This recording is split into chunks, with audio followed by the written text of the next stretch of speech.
प्रपद्ये सच्चिदानन्दरूपाय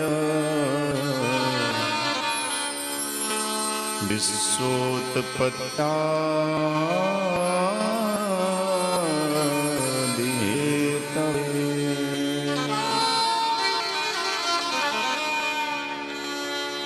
तापत्रय विनाशाय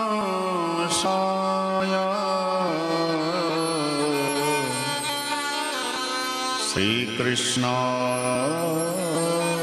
वयं नमः।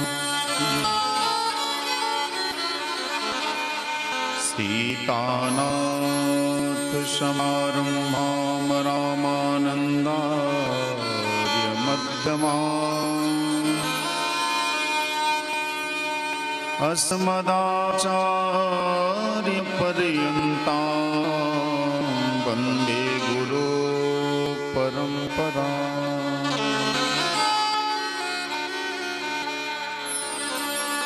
गङ्गातरङ्गरमणीयजटाकलापम् गौरीनिरन्तरविभूषितवामभारम् नारायणप्रियमनङ्गमदापहारम् वाराणसीपुरपतिं भजते स्वनाथम्।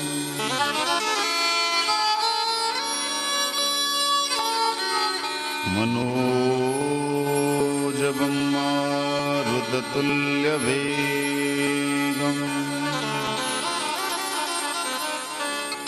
जितेन्द्रियं बुद्धिमतां वरिष्ठम् वातात्मजं वानरयोत्थमुख्यम् श्रीरामदूतं शरणं प्रपद्ये।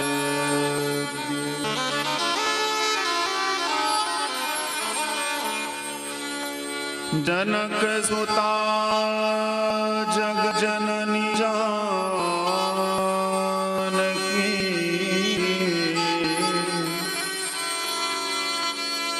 अतिशय प्रिय करुणा निधान की। ताकि युग पद कमल मनावो जासु कृपा निर्मल मति पावो। बंदो प्रथम भरत के चरना जासु नेम व्रत जाई न वरना।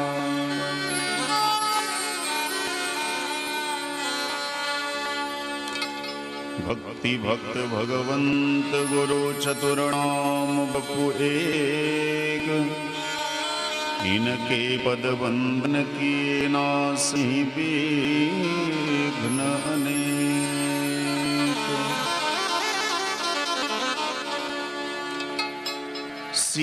श्यामांडवी उर्मिला श्रुत कीरति बरबाम चारि कुंवर चारि कुंवरी तुलसी करत प्रणाम।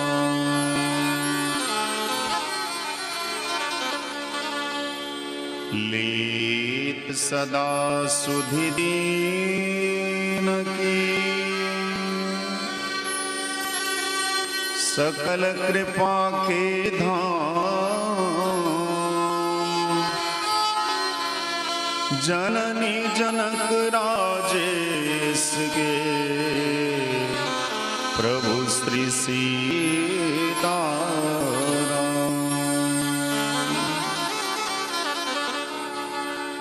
सिया राम मैं सब जग जानी, करहूँ प्रणाम जो रुग पानी। आये हनुमंत विराजिए कथा करो मति अनुसार, तुम सेवक रघुनाथ के पधारे पवन कुमार।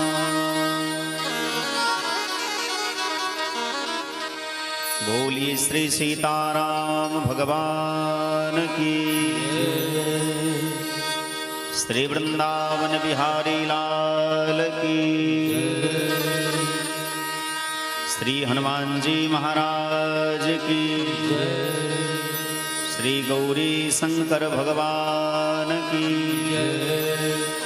गोस्वामी तुलसीदास जो महाराज की, श्री हनुमान जी महाराज की, श्री मौनी बाबा की, अपने अपने माता पिता की, अपने अपने गुरु गोविंद भगवान की,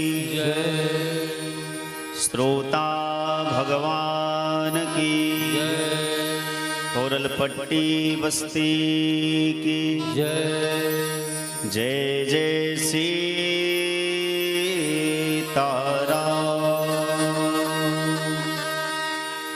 जय जय राधे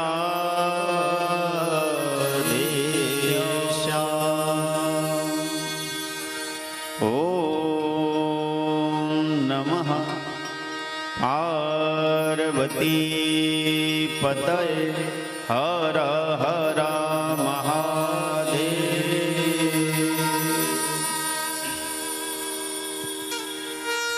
अनंत कोटि ब्रह्मांड नायक कारण करुणा वरुणालय भक्तवांछित कल्पतरु परम कृपालु परम दयालु श्री सीताराम भगवान, श्री राधा कृष्ण भगवान, भगवान की वांगमयी मूर्ति श्रीमद रामचरितमानस महापुराण, श्री राम कथा भागवत कथा के परम ऋषिक आचार्य श्री हनुमान जी महाराज, कलि पावन अवतार श्रीमद गोस्वामी तुलसीदास जी महाराज, प्रातस्मरणीय पूज्यपाद संत श्री सद्गुरुदेव भगवान, मंच पर विराजमान सभी संत जन वैष्णव जन आचार्य जन, संगीतज्ञ कथा प्रेमी कला प्रेमी, बाबा जनेश्वरनाथ महादेव मंदिर के पवित्र प्रांगण में उपस्थित सभी सुधी जनों को, कथा प्रेमियों को, भक्तिमयी माताओं को, बहनों को श्री सीताराम में जान करके हम श्रद्धा पूर्वक प्रणाम करते हैं।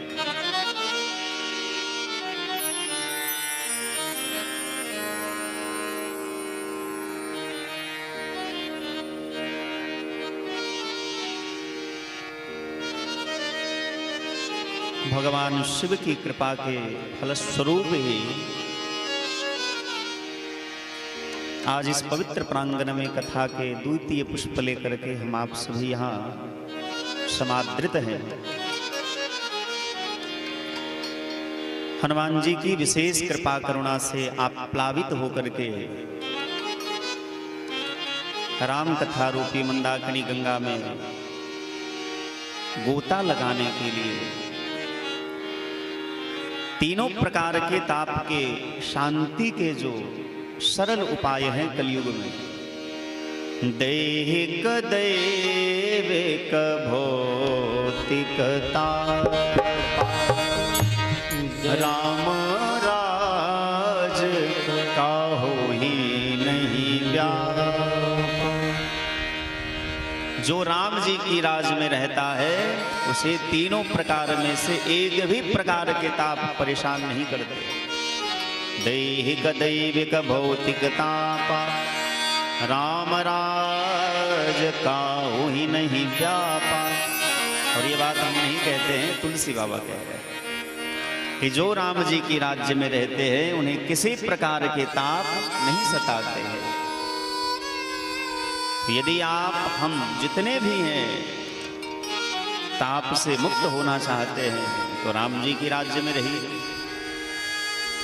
और बड़ा हर्ष का विषय है कि अयोध्या में राम जी का मंदिर तो बन ही गया। हमारे मन मंदिर में भी राम जी का यदि मंदिर बन जाए तो सब दिन के लिए हमारा आपका सबका दुख निर्मूल हो जाएगा, जड़ सहित समाप्त हो जाएगा। इस भाव से आज एक पत्रकार महोदय ने मुझे फोन किया था। मैं थोड़ा व्यस्त था आश्रम के काम को लेकर के, लेकिन फिर भी मैंने उन्हें लिख करके दिया। उन्हें कुछ छापना था तो मुझे उन्होंने फोन किया और मैंने लिखा, यदि आज समाज को सुधारना है, समाज को सुव्यवस्थित करना है, सुचारू ढंग से चलाना है, चाहे छोटे पैमाने पर की बात करिए या बड़े पैमाने की बात करिए, परिवार की बात करिए, समाज की बात करिए, अथवा राष्ट्र की बात करिए या संसार की बात करिए, तो मैं कहता हूं कि रामचरितमानस में एक भी प्रश्न का ऐसा नहीं है जो समाधान नहीं मिलता। आपके जीवन के, हमारे जीवन के, सबके जीवन के सभी प्रश्नों का समाधान मानस में उपलब्ध है। बस दृष्टि होनी चाहिए। जिन खोजा तिन पाई, जो खोजेगा उससे मिलेगा, जो नहीं खोजेगा वो उससे दूर रहेगा। आइए सबसे पहले 2 बार भगवान नाम कीर्तन सभी लोग प्रेम से मस्ती में झूमते हुए गाएं। यहाँ जितने भी श्रोता भगवान उपस्थित हैं अथवा इस ध्वनि यंत्र के माध्यम से जहाँ तक मेरी आवाज जा रही है अथवा सोशल मीडिया के माध्यम से जो लोग इस कथा को सुन पा रहे हैं, जो जहाँ जिस अवस्था में है वही भगवान के नाम कीर्तन में सभी लोग सम्मिलित हों। राम रघुवर की प्राण प्रिया, भजो रे मन सिया सिया। राम रघुवर की प्राण प्रिया, भजो रे मन सिया सिया।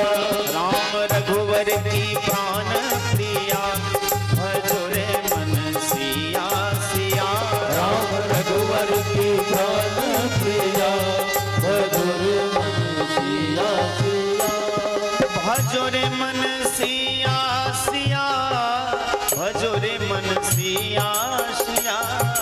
भजो रे मन सिया सिया, भजो रे मन सिया सिया।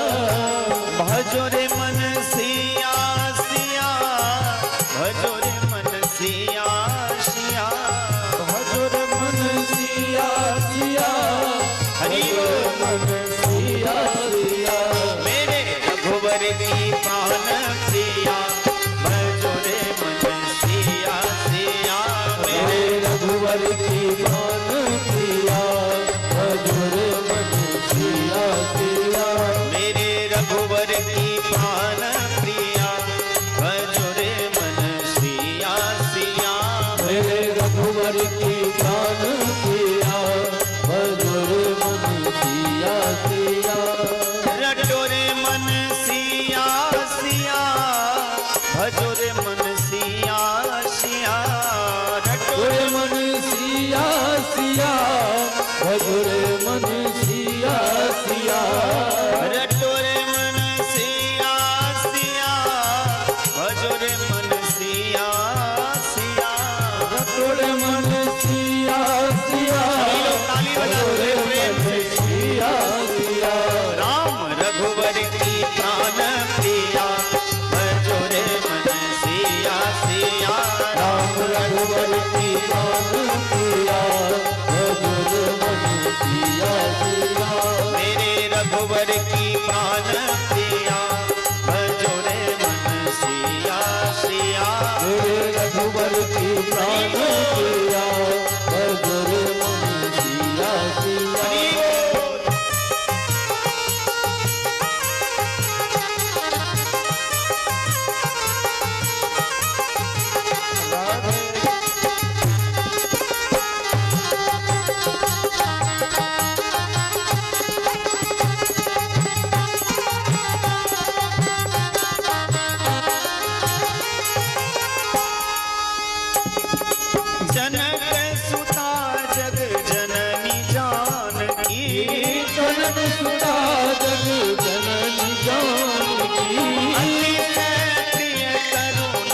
रघुवर की, ओ मेरे रघुवर की प्राण प्रिया, भजो रे मन सिया सिया, मेरे रघुवर की प्राण प्रिया, भजो रे मन सिया सिया।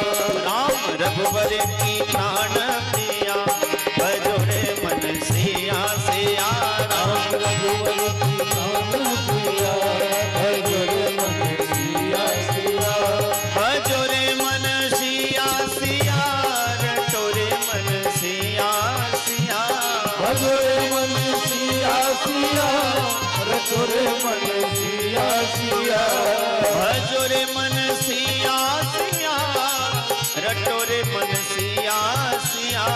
भजो रे मन सिया सिया, रटो रे मन हरि सिया सिया। राम रघुवर की प्राण प्रिया, भजो रे मन सिया सिया।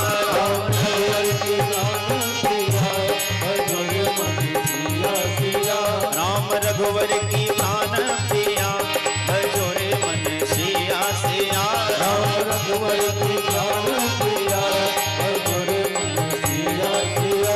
राम रघुवर की प्राण प्रिया, भजो रे मन सिया सिया।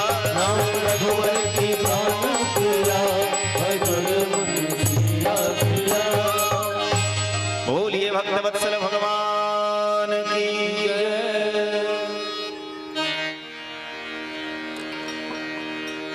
कल की कथा में हम आप सब ने रामचरितमानस की महिमा की कथा सुनी। कल भी हमने निवेदन किया था कि जहां लाभ नहीं है वहां लोगों की प्रवृत्ति नहीं होती है। घाटे का सौदा कोई नहीं करना चाहता, हर कोई चाहता है कि फायदा हो। तो राम कथा सुनने के लिए चाहे हम कहें चाहे कोई और कहे, आपके मन में एक जिज्ञासा तो अवश्य होगी कि राम कथा सुनने से लाभ क्या होगा। और ये कथा मैं खासकर नौजवान भाई बहनों के लिए विशेष रूप से कहता हूं। जो बच्चे हैं वो तो बच्चे हैं, जो बूढ़े हैं उन्होंने अपनी जिंदगी को जी ली है। असल में यदि किसी को सुधरने की आवश्यकता है अथवा सुधारने की आवश्यकता है, वो है नौजवान पीढ़ी। चाहे वो भाई हो बहन हो कोई भी हो, नौजवान लोगों को अधिक कथा सुननी चाहिए। सब लोगों के मन में प्रश्न होता है कि राम कथा सुनने से क्या होगा। चलो मेला देखेंगे, नाच देखेंगे, तमाशा देखेंगे। मैंने अभी आपसे निवेदन किया कि आपके जीवन के एक भी ऐसे प्रश्न नहीं है जिस प्रश्न का समाधान आपको मानस में नहीं मिलेगा। चाहे दुनिया के जिस क्षेत्र में आप रहते हैं, आपके सभी प्रश्नों का समाधान मानस जी में मिल जाएगा। एक बार एक महात्मा जो मानस के बड़े प्रेमी थे, ट्रेन से कहीं यात्रा करने वाले थे, प्लेटफार्म में बैठे हुए थे। ट्रेन को आने में थोड़ा समय था, तो देखा कि जब तक ट्रेन आएगी तब तक थोड़ा रामचरितमानस के 2-4 दोहे पढ़ ले। प्लेटफार्म पे बैठ करके रामचरितमानस का पाठ करने लगे।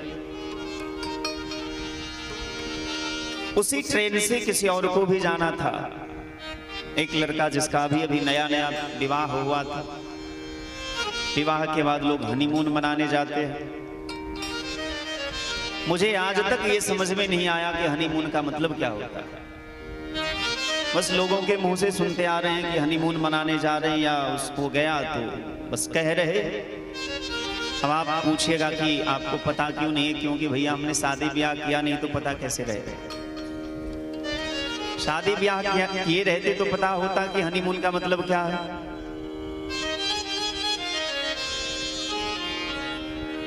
वो नौजवान भाई जो था उसने विचार किया और जाकर के महात्मा जी से पूछा, एक बात बताओ बाबा, बरसों से आप लोग इसी रामचरितमानस को पढ़ते आ रहे हो, रामचरितमानस को पढ़ने से क्या मिलता? और भी दुनिया में बड़े बड़े उपन्यास हैं, बड़े बड़े ग्रंथ हैं, लेकिन इस मानस के पीछे क्यों पड़े हो आप लोग? महात्मा ने देखा कि बच्चा है, समझ में नहीं आया अभी तक, चुपचाप सुनते रहे। 10 मिनट के बाद फिर उसने जाकर के, नव दंपत्ति ने जाकर के पूछा, बाबा जी आपने कुछ बताया नहीं, रामचरित मानस को पढ़ने से क्या लाभ मिलता है? महात्मा जी ने देखा कि इससे बात जब तक करेंगे तब तक हमारा समय बर्बाद होगा, पाठ करते रहे। इतने देर में ट्रेन आई, महात्मा जी ने तुरंत पोथी को बंद किया, सीधे ट्रेन में जाकर के बैठे। अब वो नौजवान लड़का जो था वो महात्मा के पीछे पीछे दौड़ा, अरे बाबा जी आपने बताया नहीं कि मानस पढ़ने से क्या लाभ होता है? और महात्मा जी के पीछे पीछे बेचारा वो खुद भी जाके बैठ गया। ट्रेन को बस कुछ ही देर वहां रुकना था, ट्रेन चल पड़ी। अब वो बेचारा महात्मा जी से पूछ रहा है, महात्मा जी चुपचाप बैठे। 2-3 मिनट के बाद याद आया कि हे भगवान मेरी पत्नी तो स्टेशन में ही छूट गई। अरे कोई जंजीर खींचो। महात्मा ने कहा अपराध है ये, मत खींचना, दंड भुगतना पड़ेगा, जुर्माना लगेगा। उस लड़के ने कहा कि मेरी पत्नी स्टेशन में छूट गई और आपको जुर्माने की पड़ी है। महात्मा ने देखा कि समय उचित है,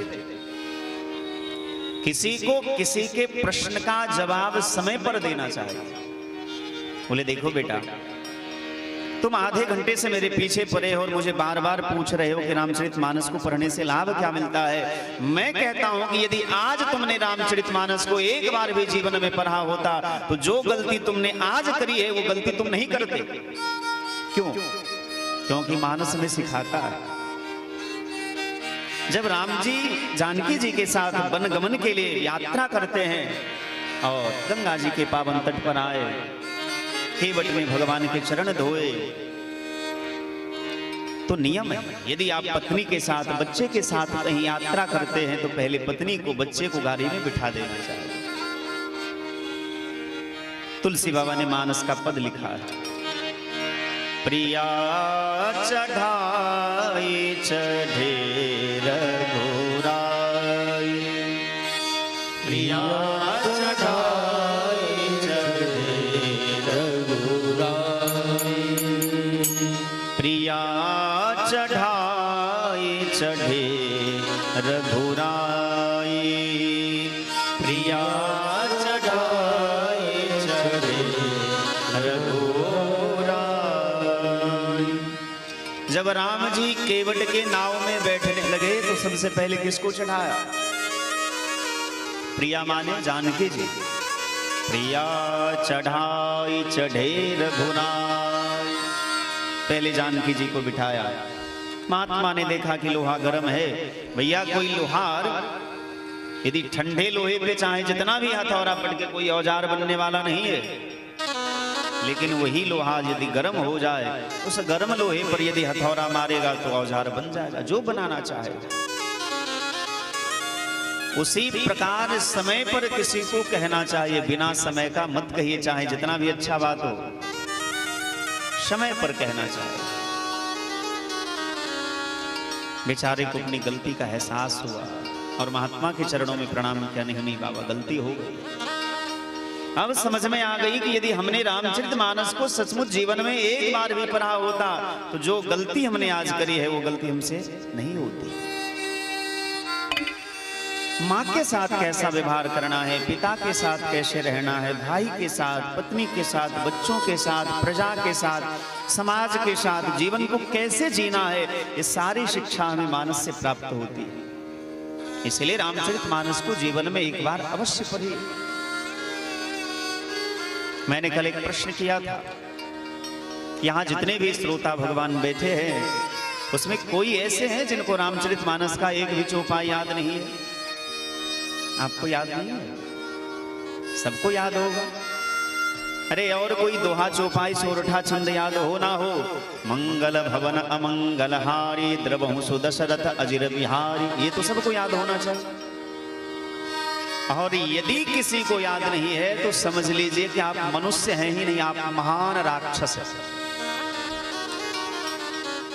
भाई हमारे आपके लिए, समाज के लिए ही तो तुलसी बाबा ने कठिन से कठिन ग्रंथ को सरल भाषा में लिखा, जो मूर्ख व्यक्ति भी पढ़ सकता है, समझ सकता है।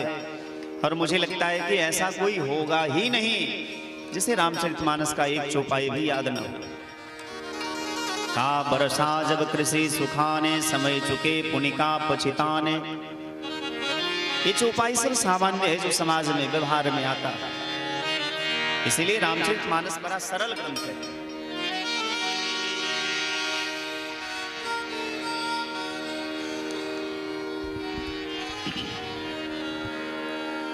तीर्थराज प्रयाग में, अच्छा हाथ उठा करके बताइए तो कितने लोग तीर्थराज प्रयाग गए हैं? जो प्रयाग जी गए हैं हाथ उठा करके बताइए। अच्छा हमारे मास्टर साहब गए, बुरा ना मानिएगा यजमान जी, मास्टर साहब लेकिन थोड़े कंजूस होते, सत्य बात कह रहे। हम सिर्फ आपको नहीं कहते हैं, जितने भी खास करके बिहार के, जो बिहार सरकार के जो कर्मचारी हैं, शिक्षक हैं, वो थोड़े कंजूस होते, ज्यादा नहीं, थोड़े हैं। बस उनको रास्ता पर थोड़ा लाना पड़ता है।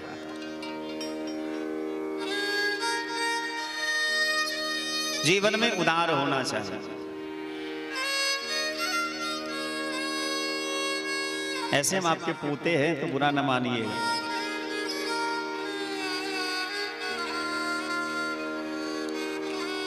तीर्थराज प्रयाग में तीन नदियों का संगम है। गंगा जी है, यमुना जी है, सरस्वती जी है। गंगा जी जिसका वर्ण है श्वेत वर्ण है, यमुना जी श्याम वर्ण की है, और सरस्वती मैया रक्त वर्ण की है। ऐसे भगवान के चरण कमल में भी 3 प्रकार के रंग हैं। भगवान के नख का रंग कैसा है? श्वेत वर्ण मानो भगवान के नख से ही गंगा मैया प्रकट हुई है। भगवान के चरण के ऊपर का रंग जो है श्याम वर्ण का है, मानो यमुना मैया वहां वास करती है। और भगवान के तलवे का रंग जो है रक्त वर्ण का।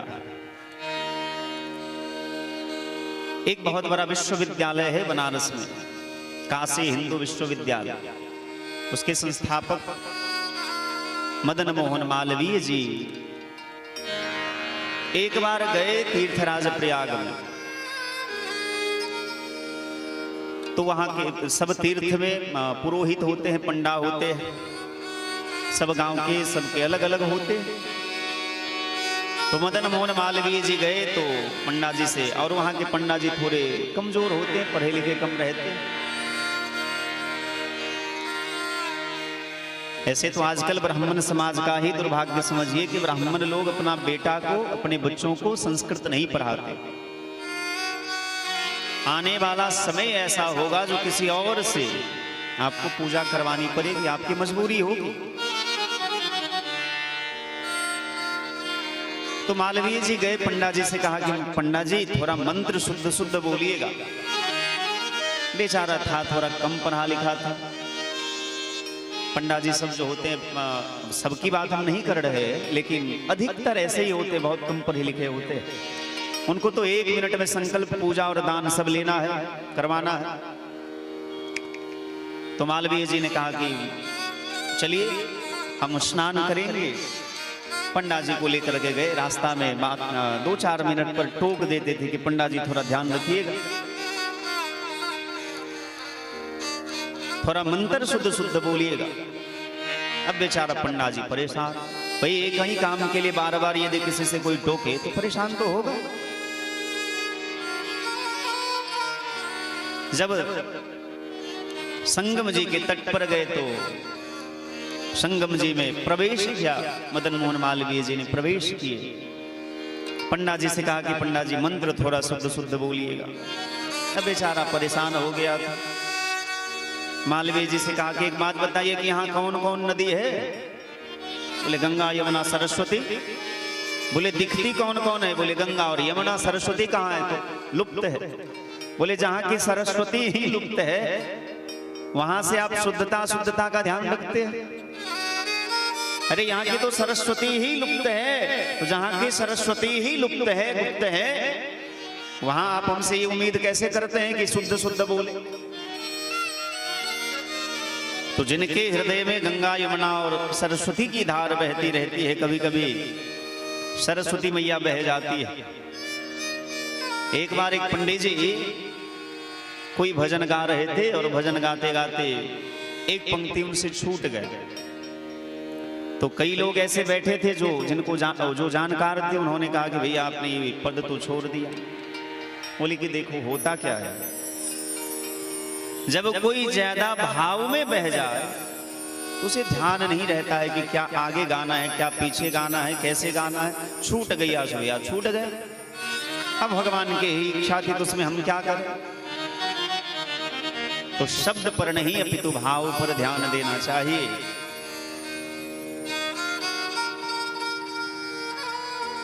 कभी कभी ऐसा होता है कि हम लोग भी कोई भजन गाते हैं, थोड़ा आगे पीछे हो जाता है।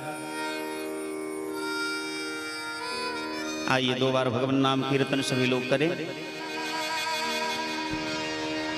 जय सिया राम, जय जय सिया राम, जय सिया राम, जय जय सिया राम, जय सिया राम, जय जय सिया राम, जय सिया राम, जय जय सिया राम, जय सिया राम, जय जय सिया राम, जय सिया राम, जय जय सिया राम, जय सिया राम, जय जय सिया राम, जय सिया राम, जय जय सिया राम, जय सिया राम, जय जय सिया राम, जय सिया राम, जय जय सिया राम, जय सिया राम, जय जय सिया राम, जय सिया राम, जय जय सिया राम, जय सिया राम, जय जय सिया राम, जय जय सिया राम, जय जय सिया राम, जय सिया राम, जय जय सिया राम, जय जय सिया राम, जय जय सिया राम, जय सिया राम, जय जय सिया राम, जय जय सिया राम, जय जय सिया राम, जय सिया राम, जय जय सिया राम, जय जय सिया राम, जय जय सिया राम, जय सिया राम, जय जय सिया राम, जय सिया राम, जय जय सिया राम, जय सिया राम, जय जय सिया राम, जय सिया राम, जय जय सिया राम, जय सिया राम, जय जय सिया राम, जय जय सिया राम, जय जय सिया राम, जय सिया राम, जय जय सिया राम, जय जय सिया राम, जय जय सिया राम, जय सिया राम, जय जय सिया राम, जय जय सिया राम, जय जय सिया राम, जय सिया राम, जय जय सिया राम, जय जय सिया राम, जय जय सिया राम, जय सिया राम, जय जय सिया राम, जय सिया राम, जय जय सिया राम, जय सिया राम, जय जय सिया राम, जय सिया राम, जय जय सिया राम, जय सिया राम, जय सिया राम, जय सिया राम, जय सिया राम, जय सिया राम, जय सिया राम, बोलिए भक्तवत्सल भगवान की। तीर्थराज प्रयाग में श्री याज्ञवल्क्य ऋषि भरद्वाज ऋषि को कथा सुना रहे हैं।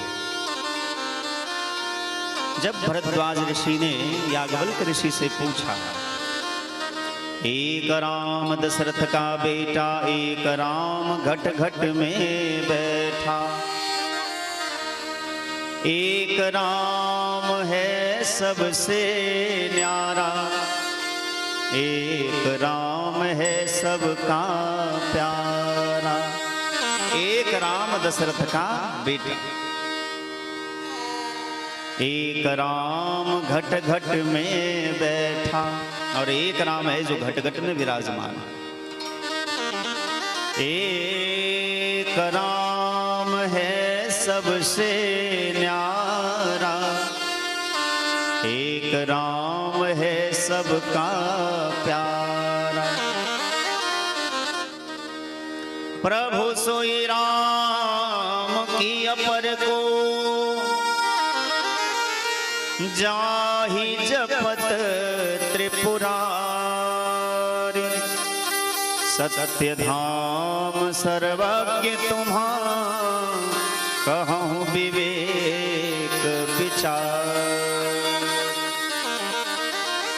भरद्वाज ऋषि ने पूछा, हमने 4 राम के बारे में सुना। एक जो राम दशरथ जी के पुत्र है, एक राम दशरथ का बेटा, और एक राम घट में बैठा, ये दूसरे राम। एक राम है सबसे न्यारा, और एक राम है जो सबसे न्यारे है। एक राम है सबका प्यारा, और एक राम जो सबको प्यारे है। ये 4 राम के बारे में हम जानते हैं, लेकिन मुझे ये बताइए कि ये सब राम एक ही है या अलग अलग है? याज्ञवल्क्य ऋषि मुस्कुराने लगे। अब विचार करिए कि जो तीर्थराज प्रयाग में वास करते हैं भरद्वाज जी, रोज त्रिकाल स्नान करते हैं, संध्या करते हैं, गायत्री जप करते हैं, संत महात्माओं के बीच बैठते हैं, सत्संग करते हैं। क्या उन्हें पता नहीं होगा कि राम कौन है? लेकिन उनकी विनम्रता कितनी है, वो बड़ी विनम्रता पूर्वक पूछते हैं कि मुझे बताइए कि राम कौन है?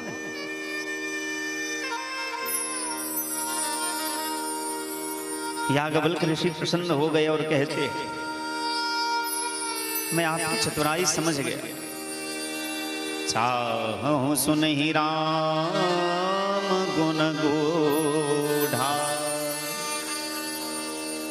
मैं समझ गया कि आप रामचरित्र को सुनना चाहते हैं।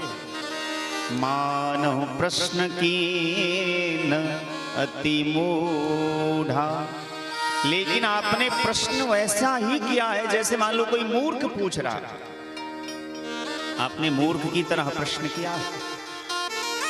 इसका मानो संकेत यह है कि आप चाहे जितने भी विद्वान रहे, समझदार रहे, लेकिन जब भी कथा श्रवण करने बैठे तो बड़े निर्मल होकर के बैठे,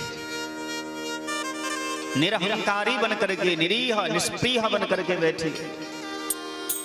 आपके मन में इस प्रकार का अभिमान न हो कि अरे हम तो इतना जानते हैं।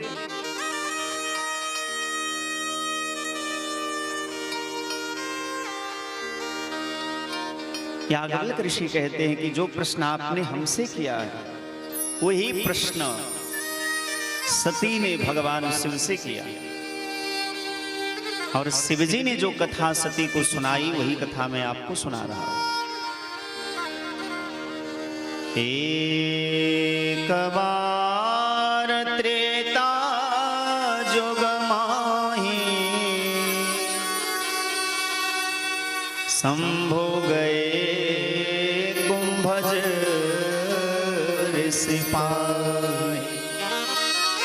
संग सती जग जननी भवानी, पूजे ऋषि अखिलेश्वर जान। एक बार की बात है, त्रेता युग का समय था। भगवान शिव को राम जी की कथा सुनने का मन किया। जो दिन रात राम राम राम राम जपते रहते हैं, उनको राम कथा सुनने का मन किया। और वो कैलाश पर्वत से उतर करके दक्षिण भारत में महात्मा अगस्त्य का आश्रम है, वहां गए। इसका अर्थ क्या है? मानो यदि आपको कथा समझनी है ना, तो थोड़ा ऊपर से नीचे आ जाए। मतलब अहंकार को त्याग करके थोड़ा निर्मल बनिए, सहज बन जाइए, सरल बन जाइए। भगवान शिव कैलाश पर्वत से नीचे उतरे और दक्षिण भारत में महात्मा अगस्त्य का आश्रम है, वहां गए। संग में कौन कौन है? संग सती जग जननी भवानी, संग में जगत जननी भवानी मैया है। पूजे ऋषि अखिलेश्वर जानी। अगस्त ऋषि के आश्रम में जैसे भगवान शिव पहुंचते हैं, अगस्त ऋषि को बड़ी प्रसन्नता हुई, खड़े हो गए। नियम तो यह है कि वक्ता की पूजा श्रोता करे, लेकिन आज वक्ता ही खड़ा हो गया, अपने आप को भाग्यशाली समझने लगे कि आज मेरा घर, मेरा आश्रम पवित्र हो गया। भगवान शिव जो सबसे बड़े वैष्णव हैं। कई लोगों के मन में ये भ्रांतियां होंगी कि रुद्राक्ष पहन करके लोग अभक्ष पदार्थ खा सकते हैं। नहीं भैया, हम तो कहते हैं कि तुलसी की माला धारण करके कदाचित, करना तो नहीं चाहिए, लेकिन कदाचित थोड़ा इधर उधर हो जाओ तो शायद भगवान माफ कर देंगे। क्यों? क्योंकि तुलसी माँ है, और माँ के सामने बच्चा यदि कोई अपराध करे तो माँ ममतामयी होती है, बच्चे को माफ कर देती है। लेकिन रुद्राक्ष क्या है? भगवान शिव का स्वरूप है। यदि रुद्राक्ष धारण करके कोई अभक्ष पदार्थ खाता है, मांस खाता है, मदिरा का सेवन करता है, तो भगवान भी उसकी रक्षा नहीं कर सकते। इसीलिए मन में यदि ये भ्रांति है, ये संदेह है कि रुद्राक्ष धारण करके कुछ भी कर सकते हैं, तो पहले इस भ्रांति को हृदय से निकाल दीजिए। अगस्त ऋषि ने भगवान शिव की और मैया सती की पूजा करी। अच्छा देखिए, परिचय कितना सुंदर है। संग सती जग जननी भवानी। संग में कौन है? सती है, जो जगत की जननी है। इसका अर्थ मानो यह है, यदि कोई कथा श्रवण करने के लिए जाता है, अच्छे मार्ग में जाता है, उसकी उपाधि बढ़ जाती है, उसका सम्मान होता है। लेकिन वही सती जब कथा सुन करके लौटने लगती हैं तो उनका विशेषण बदल गया। भगवान शिव ने बड़ी विनम्रता से कथा सुनी। सुनी महेश परम सुखमानी। भगवान शिव को बड़ी प्रसन्नता हो। नियम है कि कथा सुनने के बाद बदले में कुछ दक्षिणा दी जाती है। अब दक्षिणा का मतलब आप लोग समझते होंगे कि पैसा रुपया। नहीं नहीं, दक्षिणा का मतलब पैसा रुपया तो है ही, लेकिन सबसे बड़ी दक्षिणा यह है कि कथा को आप अपने जीवन में उतारिए। कथा के अर्थ को, मर्म को समझिए और उसे जीवन में उतारने का प्रयास करिए। सबसे बड़ी दक्षिणा यही होती है। अब भगवान शिव विचार करने लगे कि इन्हें दक्षिणा क्या दूं। भाई दक्षिणा तो वक्ता के अनुकूल होनी चाहिए, जैसा वक्ता वैसा दक्षिणा। तो वक्ता जो है विरक्त है, गृहस्थ तो है नहीं। अब गृहस्थ कहने का अर्थ यह नहीं कि वो शादीशुदा नहीं है। अगस्त ऋषि का विवाह तो हुआ, लेकिन फिर भी गृहस्थाश्रम में रह करके भी भगवान में लगे रहते, इसीलिए गृहस्थ संत हैं ये।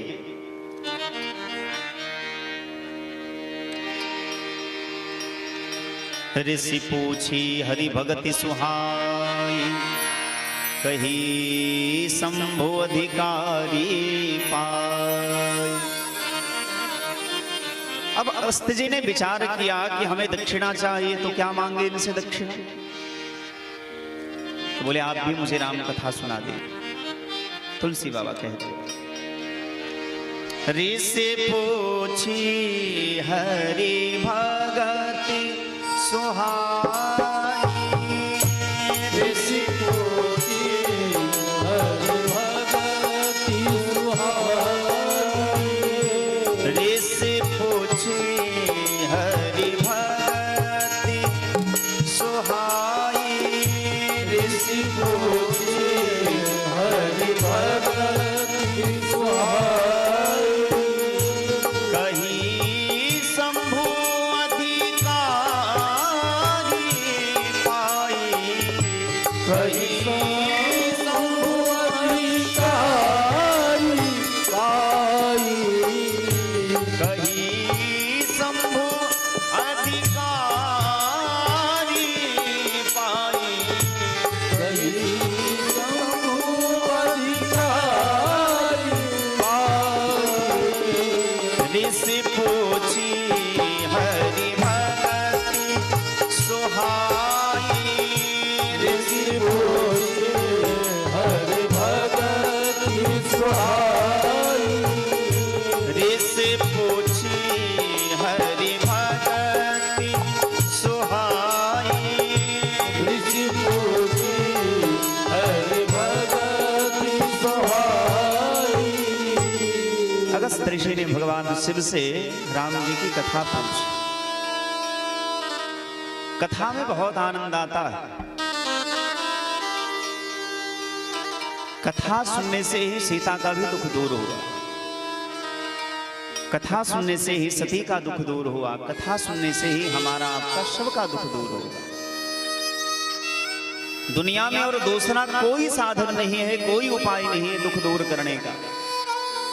केवल कथा ही एकमात्र ऐसी औषधि है जिस औषधि को ग्रहण करने से जीव का समस्त दुख जो है दूर हो जाता है।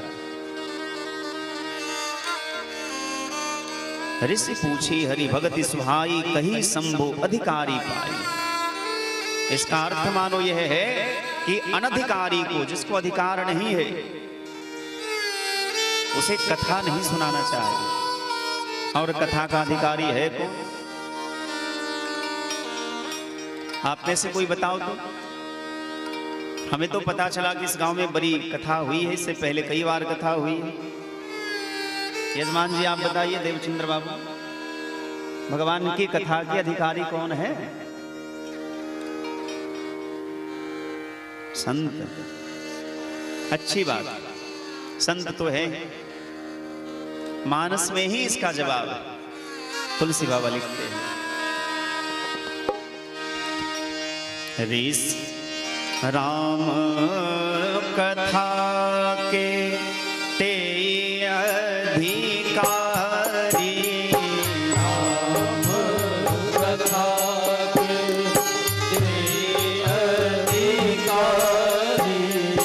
राम कथा के ते अधिकारी।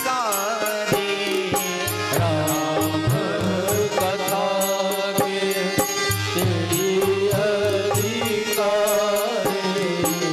जिनके सतसंगति अति प्यारी। जिनके सत्संगति अति प्यारी। जिनके सतसंगति अति प्यारी।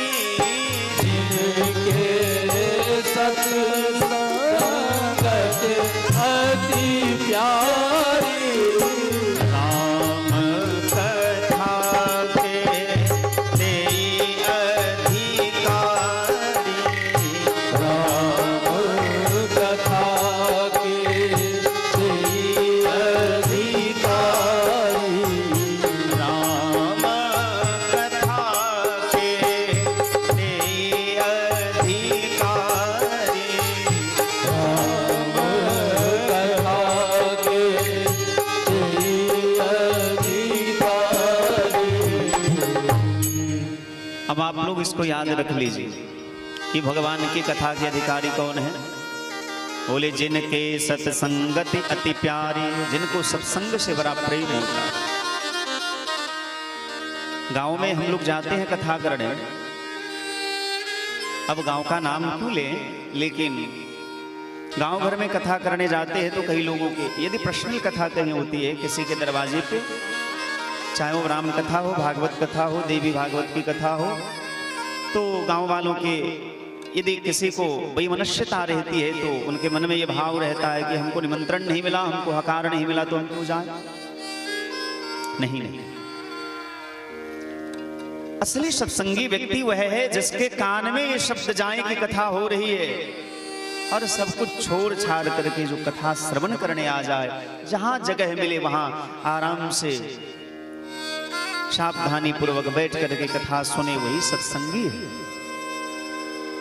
जिनके सत्संगति अति प्यारे, जिनको सत्संग से बड़ा प्रेम होता है, वही कथा का अधिकारी है। कही शंभु अधिकारी पाई, भगवान शिव ने दक्षिणा के रूप में अगस्त ऋषि को राम कथा सुनाई। मुनि सन विदा मांगी त्रिपुरारी, चले भवन संग दक्ष कुमारी। अब देखिए तुलसी बाबा की भाषा शैली बदल गई।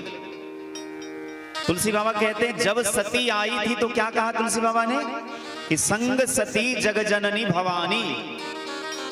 संग में कौन है? जगत की जननी है, भवानी है।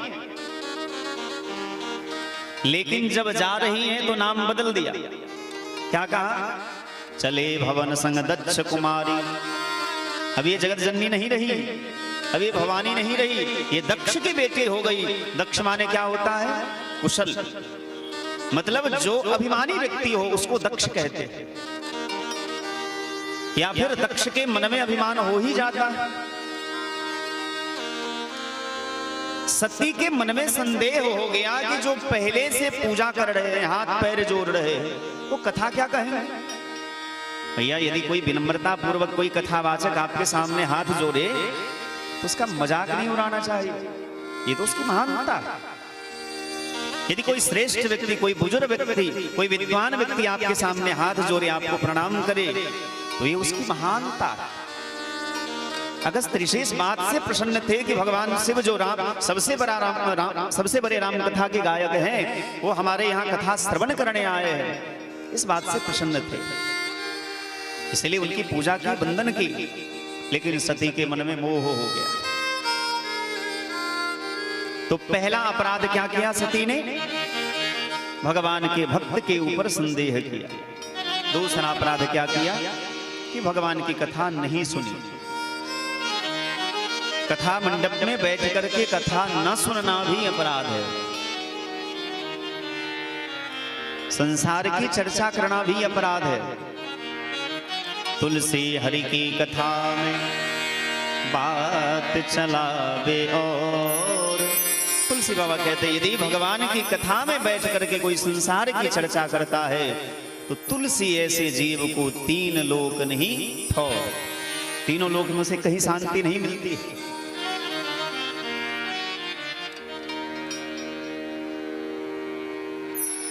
चले भवन संग दक्ष कुमारी। सती जाती है भगवान शिव के साथ। अब शिव जी के मन में विचार आया कि काश भगवान का दर्शन हो जाता। उसी समय शिव जी ने देखा कि जंगल में दंडकारण्य में भगवान एक लीला कर रहे हैं। गुप्त रूप अवतर्यों प्रभु गए जान सबको। भगवान लीला क्या कर रहे हैं? पिता की आज्ञा मान करके भगवान वन में आए हैं और माया रूपी सीता का हरण कर लिया। किसने? रावण ने। तो भगवान वहां नाटक कर रहे, रोने का नाटक। हे खग मृग हे मधुकर श्रेणी, हे खग मृग हे मधुकर हे खग मृग हे मधुकर श्रेणी, हे खग मृग हे मधुकर श्रेणी। तुम देखी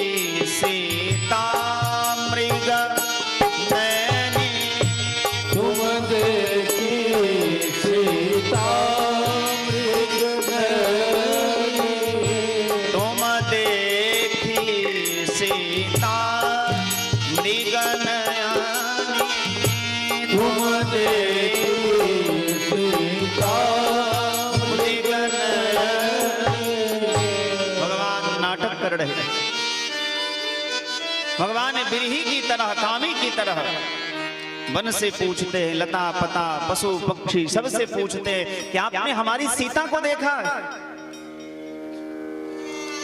विष्णु पुराण में वर्णन आया है कि भगवान कहते किसको है? बोले ऐश्वर्यस्य समग्रस्य सर्वज्ञः यशसः स्त्री ज्ञान वैरागयोश्चैव सन्नाम रीति भगः। जिसमें 6 गुण विद्यमान हो उसको भगवान कहते हैं।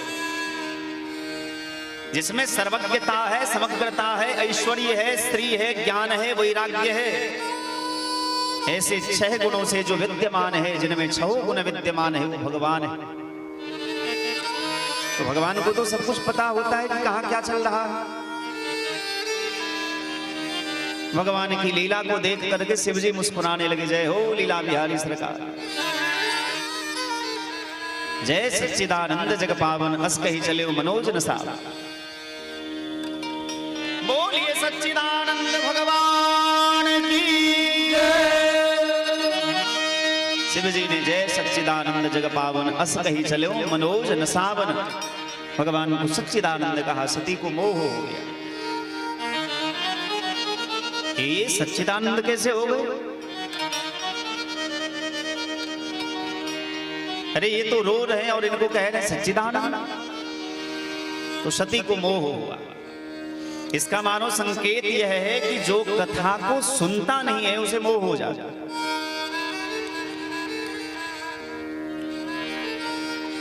कथा को एक कड़ी से दूसरी कड़ी में जोड़ करके देखना चाहिए, तभी आपको मोह नहीं होगा। यदि कथा को आप एकाग्रता से नहीं सुनेंगे तो आपको मोह हो सकता है, संदेह बना रहेगा। सती ने झट से पूछा कि आप इन्हें भगवान कह रहे हैं? बोले हाँ ये भगवान है, तो क्या भगवान न कहे? अरे ये भगवान है। बोले कैसे भगवान है? इनको ये नहीं पता कि इनकी पत्नी को किसने छुड़ाया, ये कैसे भगवान है? बोले लीला कर रहे। बोले नहीं नहीं सरकार, हमें विश्वास नहीं है, मुझे तो लगता है कि ये सामान्य राजकुमार है। अरे कोई पत्नी के लिए इतना रोता है क्या? और यदि पत्नी के लिए रो रहे हैं तो इन्हें पता होना चाहिए कि इनकी पत्नी को किसने छुड़ाया है। ये तो पागल की तरह आकाश से पूछते हैं, पृथ्वी से पूछते हैं, लता पता पशु पक्षी सबसे पूछ रहे हैं। इन्हें इतना तक पता नहीं कि हमारी पत्नी को किसने छुड़ाया। बोले ये भगवान की लीला। नहीं सरकार, मैं नहीं मानती, मुझे विश्वास नहीं है। शिव जी ने बार बार कहा कि मुनि धीर जोगी सिद्ध संतत विमल मन जहि ध्यावहि, कहि नेत निगम पुराण आगम जासु कीरत गावहि। ये वही राम है सोई मम इष्ट देव रघुवीरा, सेवत जाहि सदा मुनि धीरा। बड़े बड़े महात्मा लोग जिनका ध्यान करते रहते, ये वही राम है। सती ने कहा कि हम नहीं मानते। भगवान शिव जी मुस्कुराने लगे। ओ मुझे लगता है कि इसमें भी भगवान की कोई विशेष लीला। मेरे समझाने के बाद भी यदि सती नहीं समझ पा रही हैं तो शायद भगवान कुछ लीला करना चाहते हैं। एक तो ये अर्थ हुआ, दूसरा अर्थ यह हुआ कि भगवान शिव ने संसार के सभी पतियों को कहा कि देखो भैया कान खोल करके सुन लो, मैं त्रिभुवन का गुरु हूं, मैं देवों के देव महादेव हूं, लेकिन मैं अपनी पत्नी को समझा नहीं पाया, समझाते समझाते थक गया। तो तुम लोग भी अपनी पत्नी को समझाने की गलती ना करना। पत्नी चीज ही ऐसी होती है जो किसी की सुनती ही नहीं। और ये बात सत्य है। कोई बड़ा से बड़ा व्यक्ति पूरी दुनिया से जीत करके आ जाए, लेकिन घर में तो बिल्ली जैसे बन जाते हैं। जैसे घर में घुसते हैं तो सब ऐसे ही जीवन जीना पड़ता है, और भैया जीना भी चाहिए। इस संसार में दो लोगों को कभी दुखी ना करिएगा। किसको किसको? एक पत्नी को और दूसरी मां को। मां ने हमें जन्म दिया, संसार को दिखाया, और पत्नी हमारे लिए सारे संसार को छोड़ करके मेरे विश्वास पर मेरे शरण में आ गई। इसलिए दो लोगों को जीवन में कभी मत रुलाइएगा, एक पत्नी को और एक मां को। जिस पुरुष की वजह से उनकी पत्नी रोती है, जिस पुत्र की वजह से उसकी मां रोती है, आप लिख करके डायरी में रख लीजिए कि वो बेटा और वो पति संसार में कभी सुखी नहीं हो सकता, चाहे जितना भी जब तब कर ले। इसलिए पत्नी को और मां को कभी दुखी नहीं करना चाहिए। होई है सोई जो राम रचि राखा, को करी तर्क बढ़ावे साखा। शिव जी ने मन में विचार किया कि मेरे समझाने के बाद भी यदि सती नहीं समझ रही है तो भगवान की कुछ विशेष लीला है। हरि माया बल जान जिए बोले बिहसी महेश, जो तुम्हारी मन अति संदेह तो कि न जाई परीक्षा ले हो। तब लगी रहो बैठो टछाहे, जब लगी तुम आई हो मोहि पाए। सती से भगवान शिव ने कहा कि मैं तब तक इस बट वृक्ष के नीचे बैठा रहता हूं, यदि आपके मन में अधिक संदेह है, जो तुम्हारे मन अति संदेह हो तो कि न जाई परीक्षा ले हो, आप जाकर के स्वयं परीक्षा ले लीजिए। सती ने कहा हाँ ये ठीक। जीवन में 3 लोगों की परीक्षा नहीं लेनी चाहिए। किसकी किसकी? एक, भगवान की परीक्षा नहीं लेनी चाहिए कभी भी। दूसरा, संत की परीक्षा कभी नहीं लेनी चाहिए। संत के सामने, भगवान के सामने परीक्षा दी जाती है, संत और भगवान की परीक्षा लेनी नहीं चाहिए।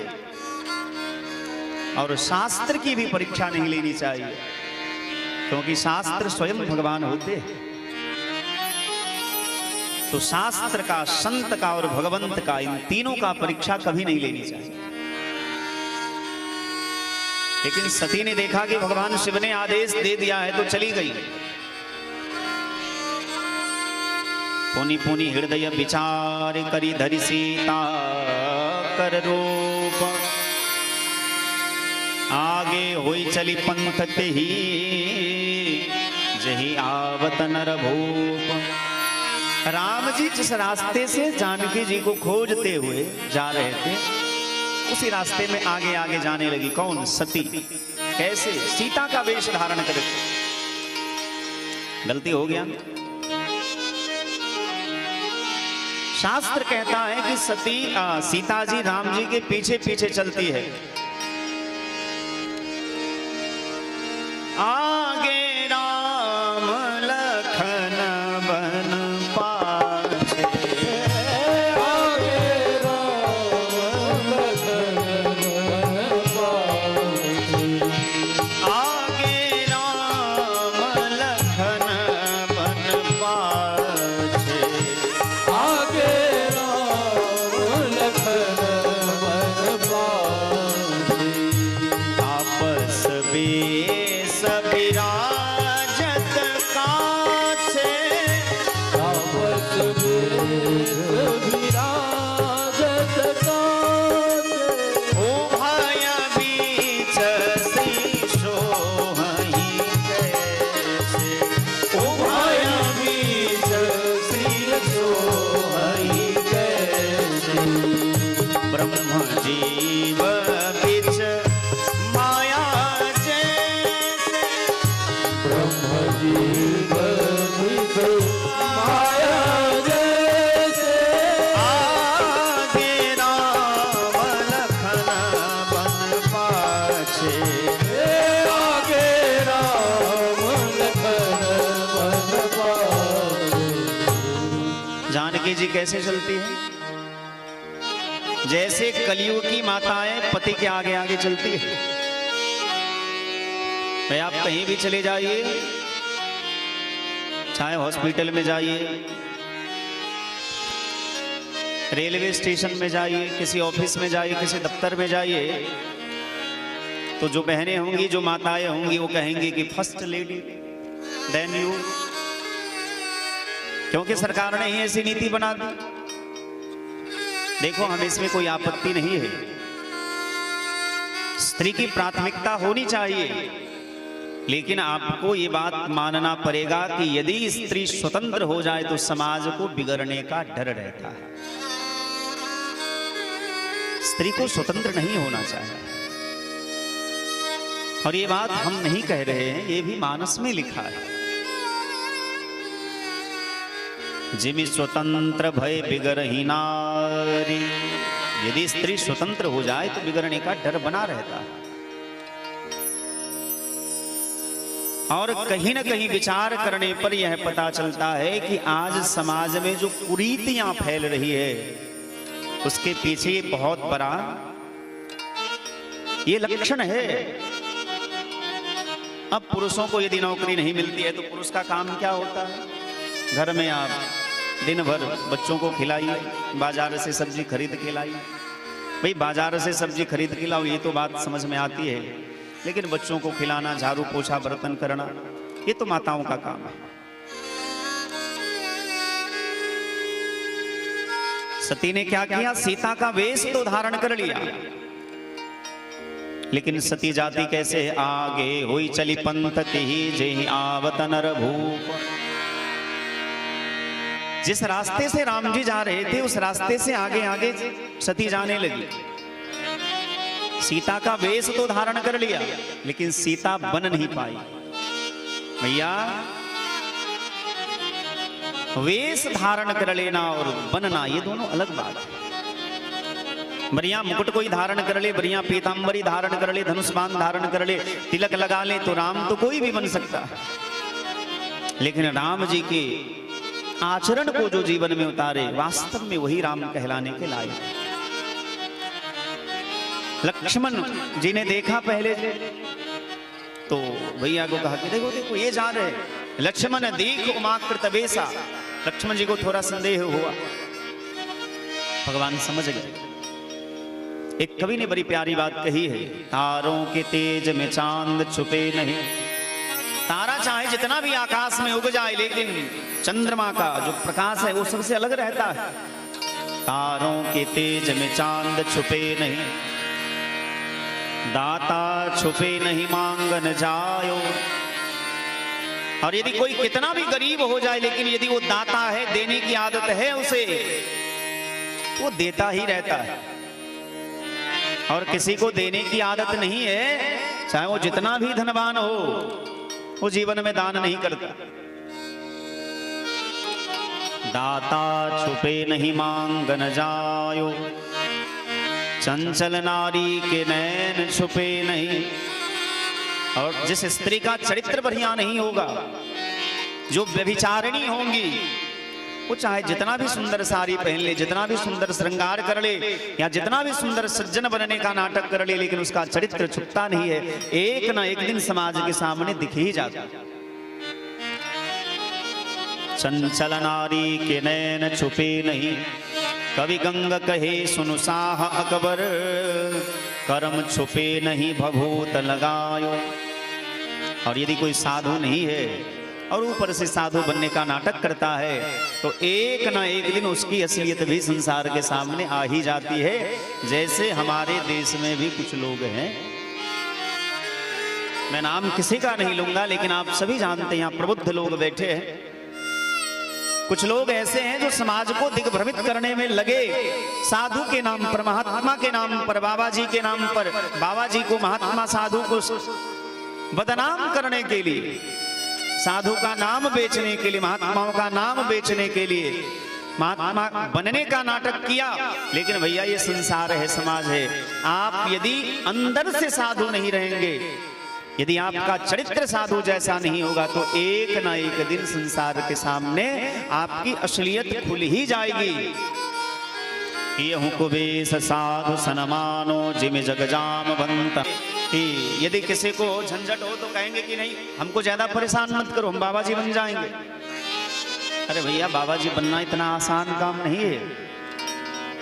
हमारे गांव के हमारे गार्जियन स्वरूप बहुत सारे श्रोता भगवान बैठे हैं, जो हमारे दादाजी हैं, चाचा जी हैं। उन लोगों ने देखा सुना होगा कि हम बहुत बचपन में जब घर छोड़े, हमारे सामने कई बच्चे हमारे आश्रम में आए, लेकिन आज उनका नामो निशान नहीं है। सब अपने धंधा में लगे हुए, एक आध टिके, बाकी सब चले गए। तो भैया साधु बनना कोई आसान काम नहीं है। ये तो तलवार के नोक, तलवार की धार पर चलने के बराबर है। भगवान की जब कृपा होती है अनेक जन्मों का पुण्य जब संचित होता है तभी भगवान अपने में लगाते हैं किसी को।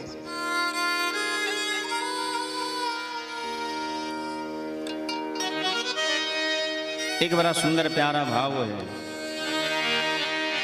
जब राम गुण गाया नहीं,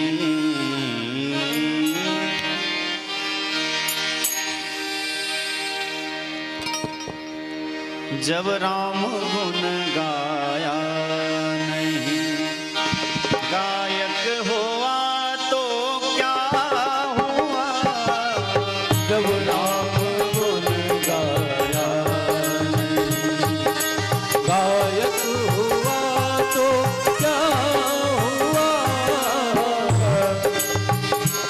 माँ बाप के मन भाया नहीं, माँ बाप के मन भाया नहीं, माँ बाप के मन भाया नहीं।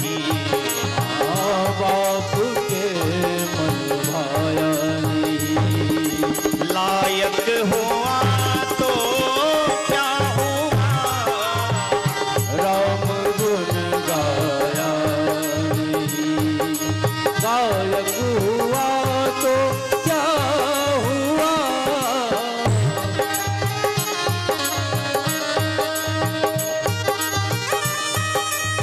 हरि बोल।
नोटों से वोट जीत कर करता है काम अधर्म का।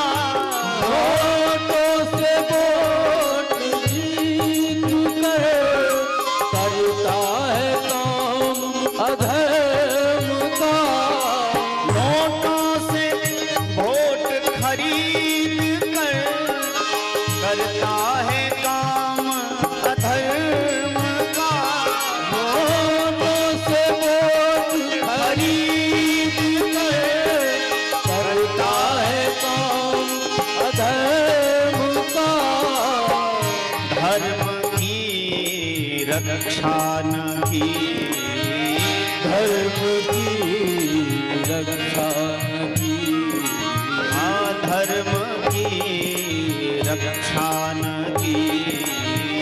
धर्म की रक्षा न की। नेता हुआ तो क्या हुआ, राम गुण गाया नहीं। गायक हुआ तो क्या हुआ, राम गुण गाया नहीं।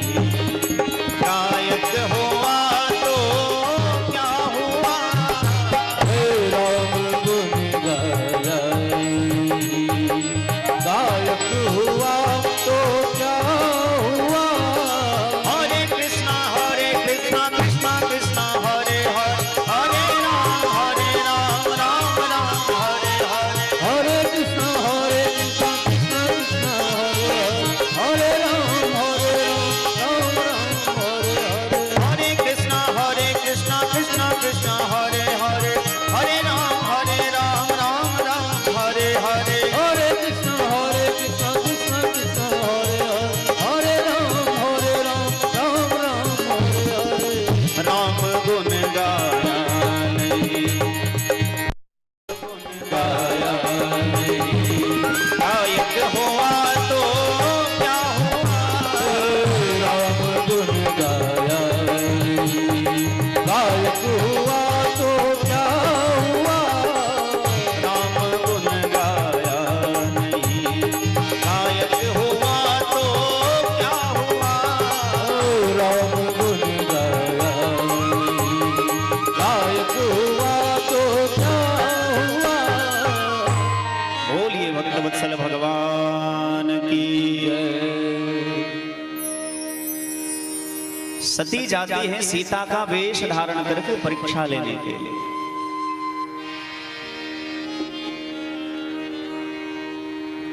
भगवान पहचान गए, पिता समेत लीन निज नाम। भगवान ने हाथ जोड़ करके प्रणाम किया। मां प्रणाम करते हैं हम आपको, मैं दशरथ का पुत्र राम आपको प्रणाम करता हूं। सती हैं तो सीता के वेश में, लेकिन सीता वाला चरित्र को अपना नहीं पाई। थोड़ा सा झटका लगा कि कहीं पहचान तो नहीं गए या मजाक तो नहीं कर रहे। राम जी ने पूछा, विपिन अकेल फिरहि केहि हेतु। आप अकेले वन में क्या कर रही है? भगवान वृषकेतु भगवान शिव कहाँ हैं? अब तो सती को लग गया कि नहीं भगवान मुझे पहचान गए, दौड़ करके भागी। लेकिन जहां गई तो वहां भी भगवान को देखे। जिस कोने में जाती है भगवान वहीं दिखाई देते हैं, और ऐसे अकेले नहीं। राम जी वही, लखनलाल जी वही, जानकी जी वही, हनुमान जी वही, सब भगवान की सेवा में लगे। सती विधात्री इंदिरा, शिवानी रुद्रानी ब्रह्मानी भवानी जितनी भी देवियां हैं सब भगवान की सेवा में लगी है। आंख बंद करके भगवान की महिमा को प्रणाम किया सती ने। भगवान के सामने क्षमा प्रार्थना करती हैं और सीधे भगवान शिव के पास आ गई। शिव जी तब तक राम राम राम राम राम राम जप रहे थे। सती ने आकर के सारा वृत्तांत कहा कि जैसे आपने प्रणाम किया था वैसे हमने भी प्रणाम किया। शिव जी को थोड़ा आश्चर्य लगा कि नहीं, ये नहीं हो सकता। यदि प्रणाम ही करना था तो आप मेरे साथ प्रणाम क्यों नहीं किए? सती ने कहा कि देखो, आपने दूर से प्रणाम किया और हम पास में जाकर के प्रणाम कराइए हैं। शिव जी को लगा कि दाल में कुछ काला है। एक गलती को छुपाने के लिए हम 1000 गलती करते हैं। एक झूठ को छुपाने के लिए हम 1000 झूठ बोलते हैं, लेकिन वो झूठ फिर भी नहीं छुपता है। एक बार एक पिता और पुत्र दोनों संग में दिल्ली जा रहे थे, दरभंगा की गाड़ी में बैठे। बेटा था लगभग 14-15 साल का, लेकिन देखने में लगता था बहुत बच्चा। तो पिता ने सोचा कि ये देखने में कम उम्र का लगता है, तो क्यों ना इसका फायदा लिया जाए। अपना टिकट बना लिया, बेटा का टिकट नहीं बनाया। और ये बात बेटा को पता था कि पिताजी हमारा टिकट नहीं लिए। और बेटा था बड़ा भूखा आदमी, बड़ा बात बात पे भूख लग जाती थी उसे। घर से तो खा के चला ही था, जैसे ट्रेन में बैठा, तो ट्रेन में आप जब बैठेंगे, आजकल तो 3 AC का भी बुरा हाल है भैया, भरी रात सोने नहीं देगा। चाय ले लो, चाय ले लो, चाय ले लो, पानी ले लो, पानी ले लो, पूरे दिन पूरी रात नींद हराम हो जाती है। अब समोसा बेचने वाला आया, बेटा कहने लगा, पिताजी समोसा खरीद दीजिए ना। बाप ने कहा कि अरे आदमी हो कि जानवर हो, अभी घर से खा के भर पेट आए और भी तुम्हें भूख लग गई। बोले पिताजी खरीद दीजिए, नहीं तो कह दूंगा।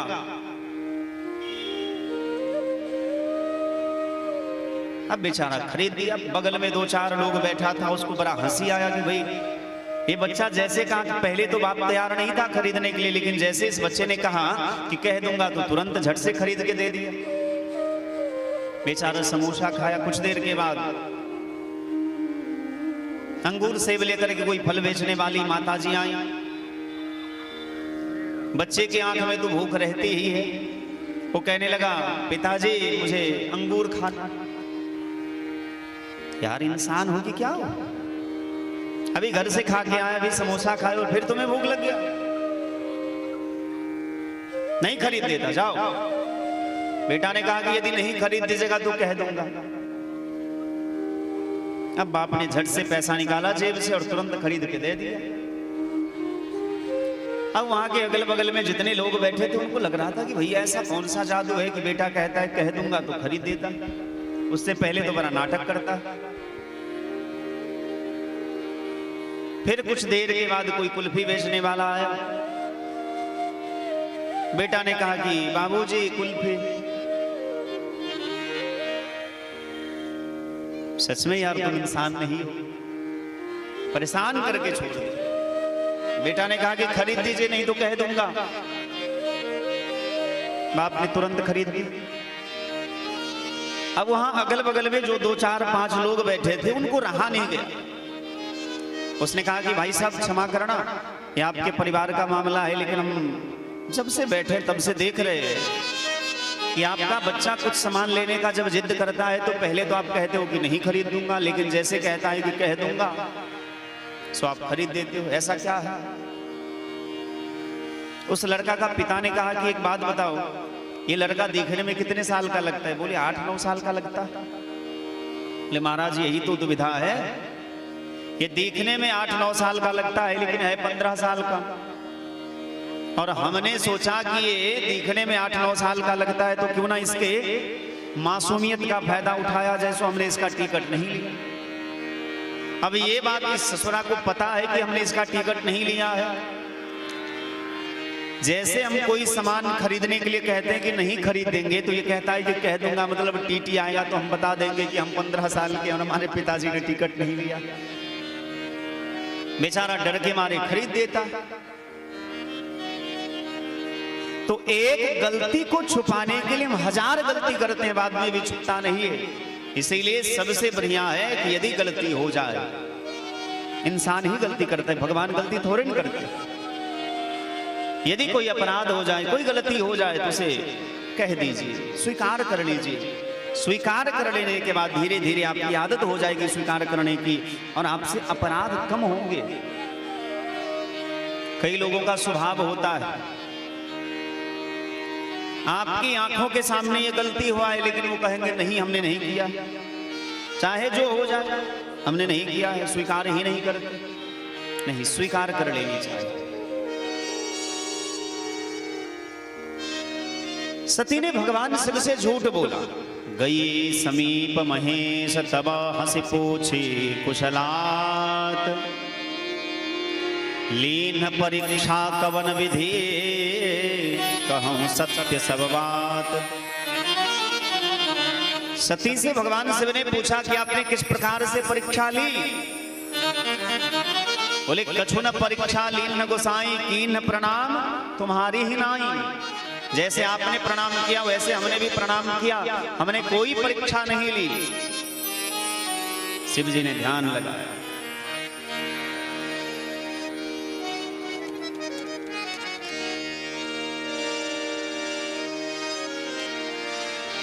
तब शंकर देखे उधरी ध्याना,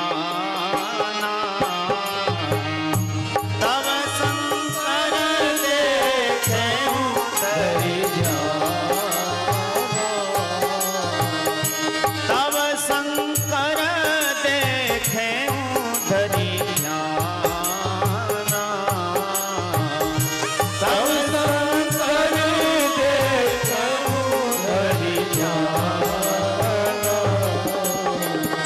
सती जोगीन चरित सब जाना, सती जोगीन चरित सब जाना,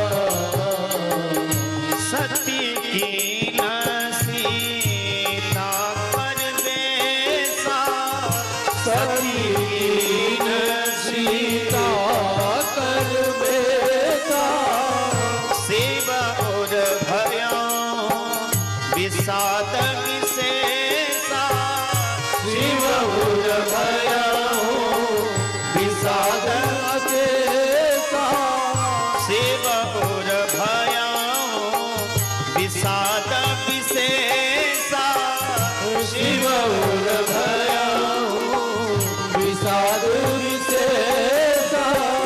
एहि तन सती भेट मोहिनाहि, शिव संकल्प कीन मन माहि। एहि तन सती भेट मोहिनाहि, शिव संकल्प कीन मन माहि, शिव संकल्प कीन मन माहि। भगवान शिव ने मन ही मन संकल्प कर लिया। एहि तन सति भेट मोहिनाहि, शिव संकल्प किन्ह मन माहि। शिव जी ने मन ही मन संकल्प कर लिया कि सती ने सीता का वेश धारण किया, इसलिए मैं सती का त्याग कर रहा हूं। लेकिन कहा कुछ भी नहीं, चुपचाप मौन धारण कर लिया। इसका अर्थ मानो यह है कि जब अपने लोग भी विपरीत हो जाए, होता है जीवन में, अपने घर परिवार के लोग भी प्रतिकूल हो जाते हैं। यदि जीवन में अपनी पत्नी, अपने बच्चे, अपने परिवार प्रतिकूल हो जाए, जिनको आप बहुत मानते हैं, चाहते हैं, यदि वो भी प्रतिकूल हो जाए तो मौन धारण कर लेना चाहिए। कुछ भी किसी से कोई शिकायत मत करिए, क्योंकि यदि शिकायत करने के बाद भी वो अपनी गलती स्वीकार करते तो गलती होती ही नहीं। यदि कोई अपना बन के धोखा देता है, इसका मतलब वो कभी अपना था ही नहीं। यदि अपना होता तो धोखा नहीं देते। यदि अपना होता तो हमारे विरोध में नहीं जाता, हमारा प्रतिकूल नहीं होता। लेकिन यदि अपने प्रतिकूल हो जाए, विरोधी हो जाए, तो मौन हो जाना चाहिए, एकांत वास करना चाहिए, भगवान का भजन करना चाहिए। और शिवजी ने मन ही मन सती का त्याग कर दिया कि यही तन सती ही भेंट मोहिनाही, इस शरीर से हम सती से भेंट पति पत्नी के रूप में उनको स्वीकार नहीं करेंगे। शिव संकल्प किन्न मन मान, शिवजी ने मन ही मन संकल्प कर लिया। जदपि सती पूछा बहुहाम, सती ने बार बार पूछा कि आपने क्या किया। शिवजी वहां से चल पड़े। सती ने बार बार शिवजी से पूछा कि आपने क्या संकल्प किया, आप हमसे बात क्यों नहीं करते। बरनत पंथ विविध इतिहास, बरनत पंथ विविध इतिहास, बरनत पंथ विविध इतिहास, बरनत पंथ विविध इतिहास, विश्वनाथ पहुँचे कैलाश, विश्वनाथ पहुँचे कैलास, विश्वनाथ पहुँचे कैलाश, विश्वनाथ पहुँचे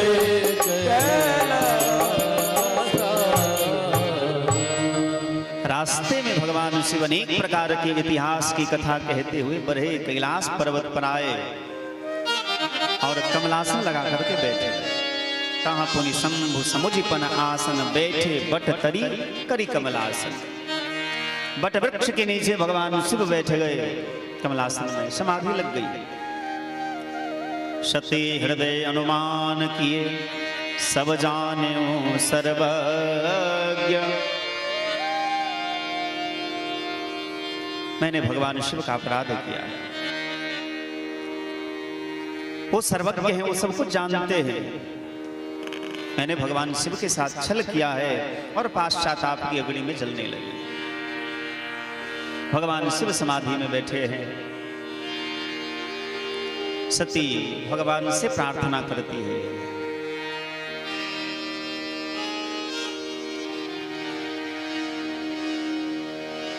जो प्रभु दीन दयाल कहावा, आरती हरन वेद जस गावा।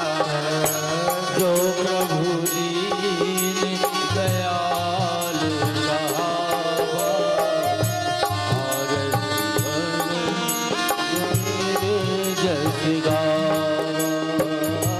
जो प्रभु दीन दयाल कहावा, आरती हरण वेद जस गावा। जो प्रभु दीन दयाल कहावा, आरती हरण वेद जस गावा। जो प्रभु दीन दयाल कहावा, जो प्रभु दीन दयाल कहावा, जो प्रभु दीन दयाल कहावा, जो प्रभु दीन दयाल कहावा। जो प्रभु दीन दयाल कहावा, आरती हरण वेद जस गावा।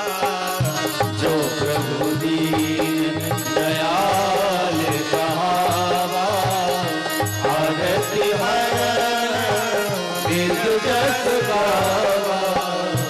आरती हरण वेद जस गावा, आरती हरण वेद जस गावा।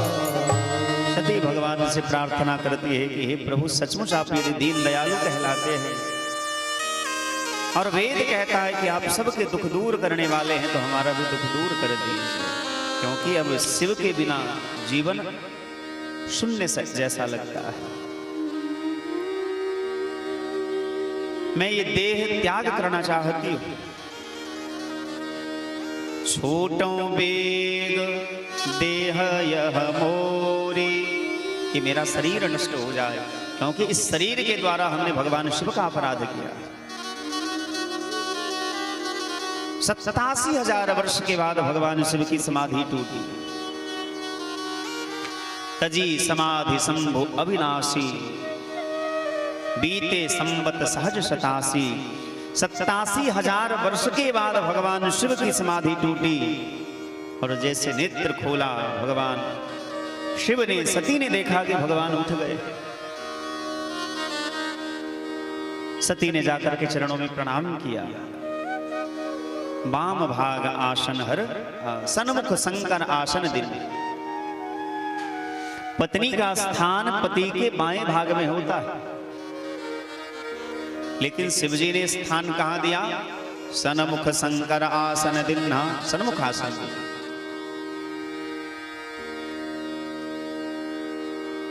शिव ने देखा कि सती बहुत परेशान है, बड़ी चिंतित है, पाश्चाताप की अग्नि में जल रही है। भगवान की कथा कहने लगे, क्योंकि कथा से ही व्यथा मिट सकती है, बाकी संसार में कोई उपाय नहीं। कथा का उल्टा क्या होता है? थाक। कथा को यदि उल्टा लिखेंगे तो क्या लिखेंगे? थाक। भला का उल्टा लाभ, दया का उल्टा याद। मतलब हम भगवान को याद करेंगे तो भगवान दया करेंगे। यदि हम किसी का भला करेंगे तो हमें लाभ होगा, और यदि हम कथा सुनेंगे तो व्यथा मिटेगी, थकान मिटेगी। मैं आपको बताऊं कि मैं कल रात में कथा कह करके यहां से फिर आश्रम चला गया, क्योंकि यहां से ज्यादा दूर आश्रम है नहीं, लहरी आश्रय में अपना आश्रम है। कुछ काम था आज का तो चले गए। अब कल से इतना काम था, थके हुए थे, अभी आए तो साहस नहीं हो रहा था कि कथा कैसे कहेंगे, देह संग नहीं दे रहा था। लेकिन जब मंच पर बैठे, व्यासपीठ पर बैठे, तो कहां थकान गई, भूल गए। क्योंकि भगवान की कथा ही ऐसी दिव्यौषधि है जिसको ग्रहण कर लेने के बाद सारी व्यथा तत्काल नष्ट हो जाती है।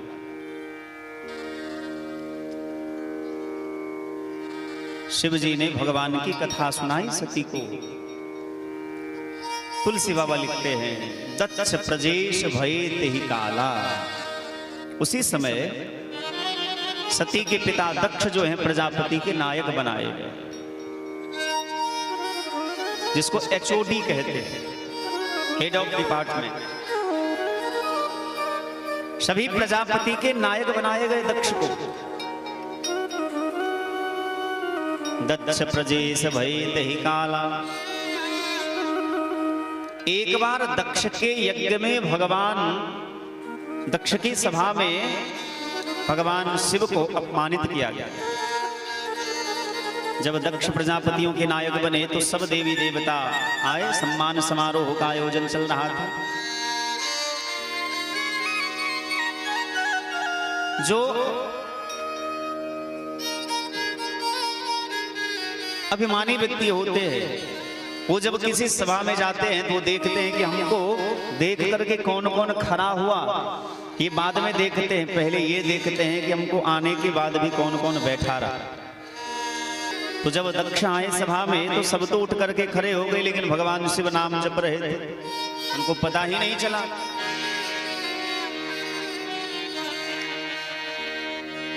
दक्ष ने बहुत फटकार लगाई, इस सभ्य की सभा में असभ्य को किसने बुलाया? अरे इनको इतना भी शिष्टाचार का ज्ञान नहीं है कि कोई बड़ा आदमी आए सभा में उठ करके खड़ा हो जाना चाहिए। सब देवताओं ने देखा कि भैया ये दक्ष कह किसको रहा है, यहाँ तो सब सभ्य ही है, असभ्य किसको कह रहा है? बोले अरे दिखता नहीं है जो शिव है, ये मरकट लोचन जो है। भगवान शिव के जितने गण थे उसने दक्ष को डांटा, है किसको बोल रहे हो आप असभ्य? बोले तुम्हारे मालिक को कह रहे हैं असभ्य। इनको इतना भी शिष्टाचार नहीं है कि यदि सभा में कोई श्रेष्ठ व्यक्ति पधारता है तो उठ करके खड़ा हो जाना चाहिए। भगवान शिव के गण ने कहा, है दक्ष बना बक बक बक बक कर रहा है, मैं श्राप देता हूं कि तुम्हारा सिर कट जाए। अब आपस में जब दो अपने लड़ते हैं ना तो तीसरे मजा बहुत लेते हैं। एक कहावत है, घर फूटे गवार लूटे, इसीलिए घर की बात घर में ही होनी चाहिए, घर की बात बाहर कोई ना जाने। यदि बाहर के लोग जान लेंगे आपके घर की कमजोरी तो मजाक उड़ाएंगे, उसमें फायदा उठाएंगे वो, कभी आपके तरफ कभी उसके तरफ, आपका घर टूट जाएगा। इसलिए घर की बात घर में ही रहनी चाहिए, घर की बात बाहर ना जाए तो अच्छा। अब तीसरे लोग सब वहां को मजा लेने लगे। कुछ महात्मा थे जो खिलखिला करके हंस रहे थे, कुछ मूंछ पर ताव दे रहे थे, कुछ दाढ़ी पर हाथ फेर रहे थे।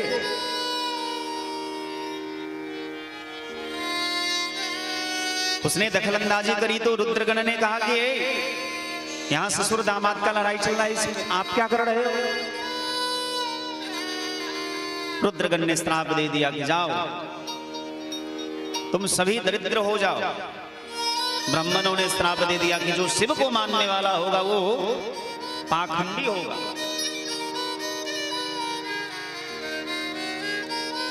अब भगवान शिव ने देखा कि भैया यहाँ तो सम्मान समारोह चल रहा था, यहाँ तो सांप समारोह चल रहा है, यहाँ से चल देना ही चाहिए।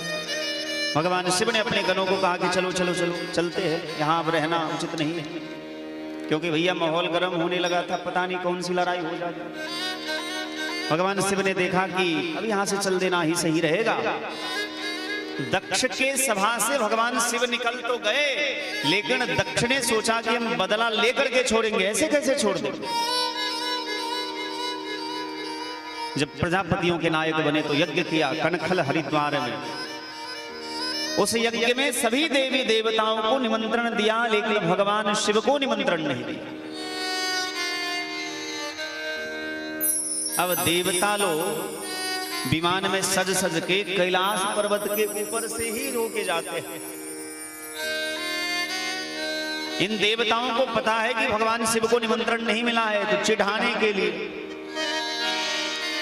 ऐसा होता है ना।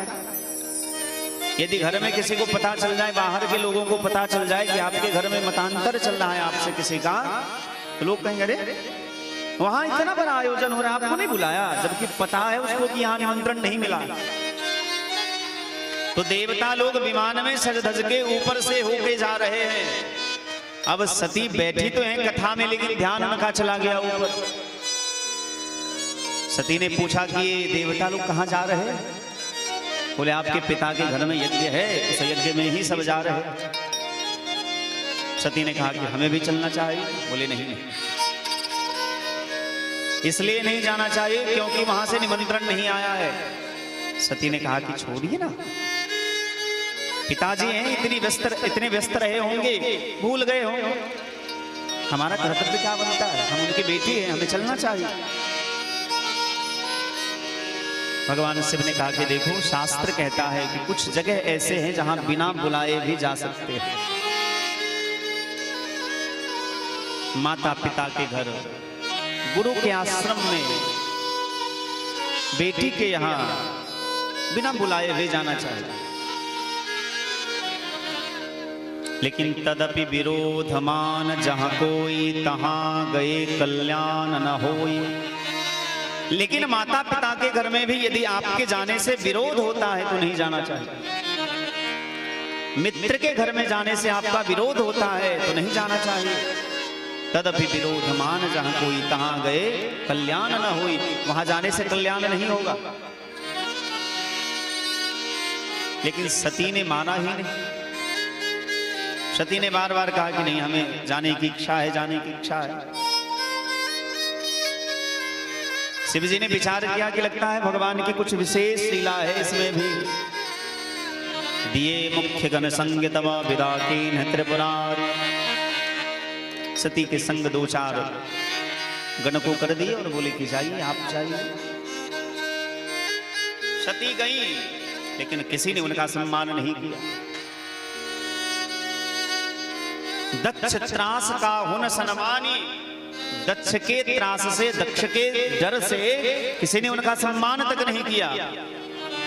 एक माँ होती है, माँ ने हृदय से लगाया, बाकी बहन मजाक उड़ा रही थी, अरे देखो देखो देखो, बिना बुलाए आ गई, तनिक भी लाज नहीं है देह में, शर्म नहीं आती है, इनको निमंत्रण नहीं मिला फिर भी आ गई। अरे बहन जानती हो ये सती है हमारी बहन, इनको निमंत्रण नहीं मिला फिर भी ये आ गई, ये तो बड़ी निर्लज्ज निकली।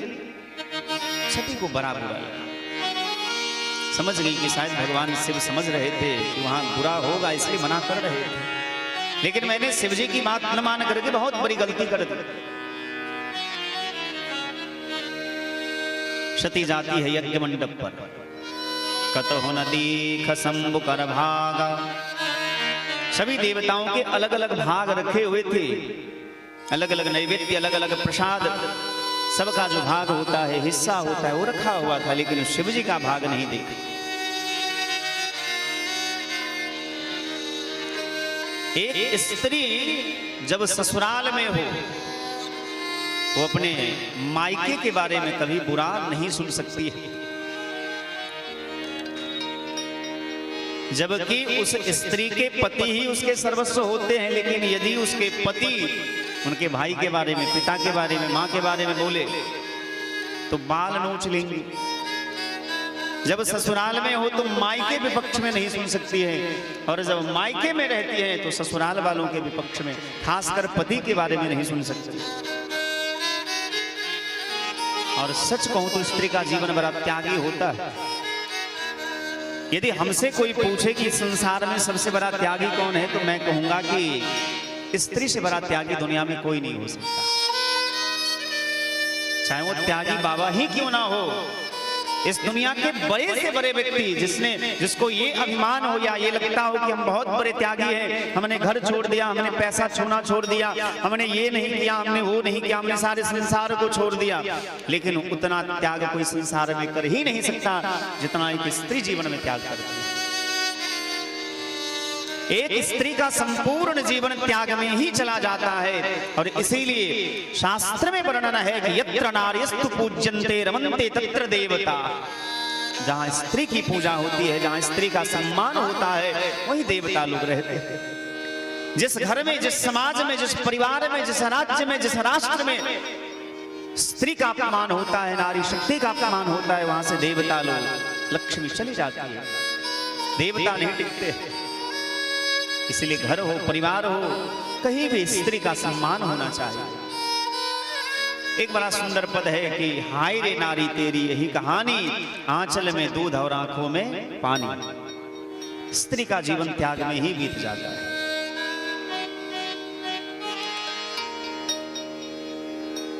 तब चित चढ़े जो शंकर कहे, सती को लगा कि भगवान शिव इसलिए मना कर रहे थे, हमें नहीं आना चाहिए था।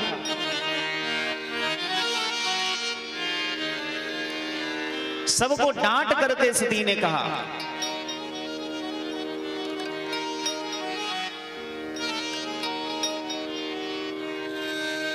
सो फल तुरा कलहव शब का हो, सो फल तुरा कलहव सब का हो, हाँ सो फल तुरा कलहव सब का हो, सो फल तुरा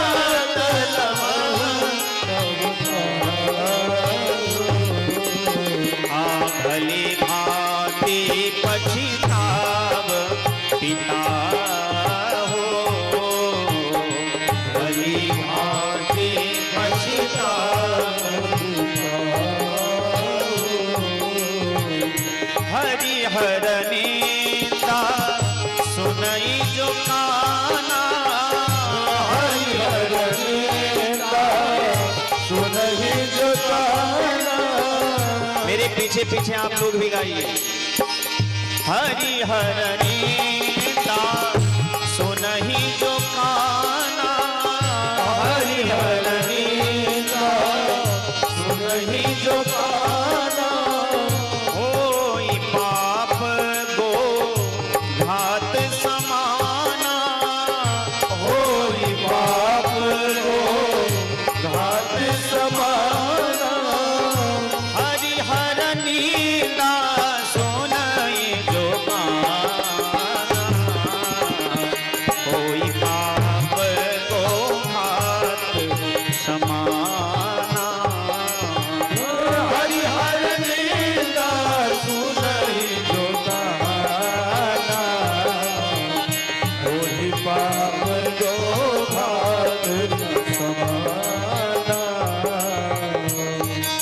निंदा सुनई जो काना होई पाप गोघात समान।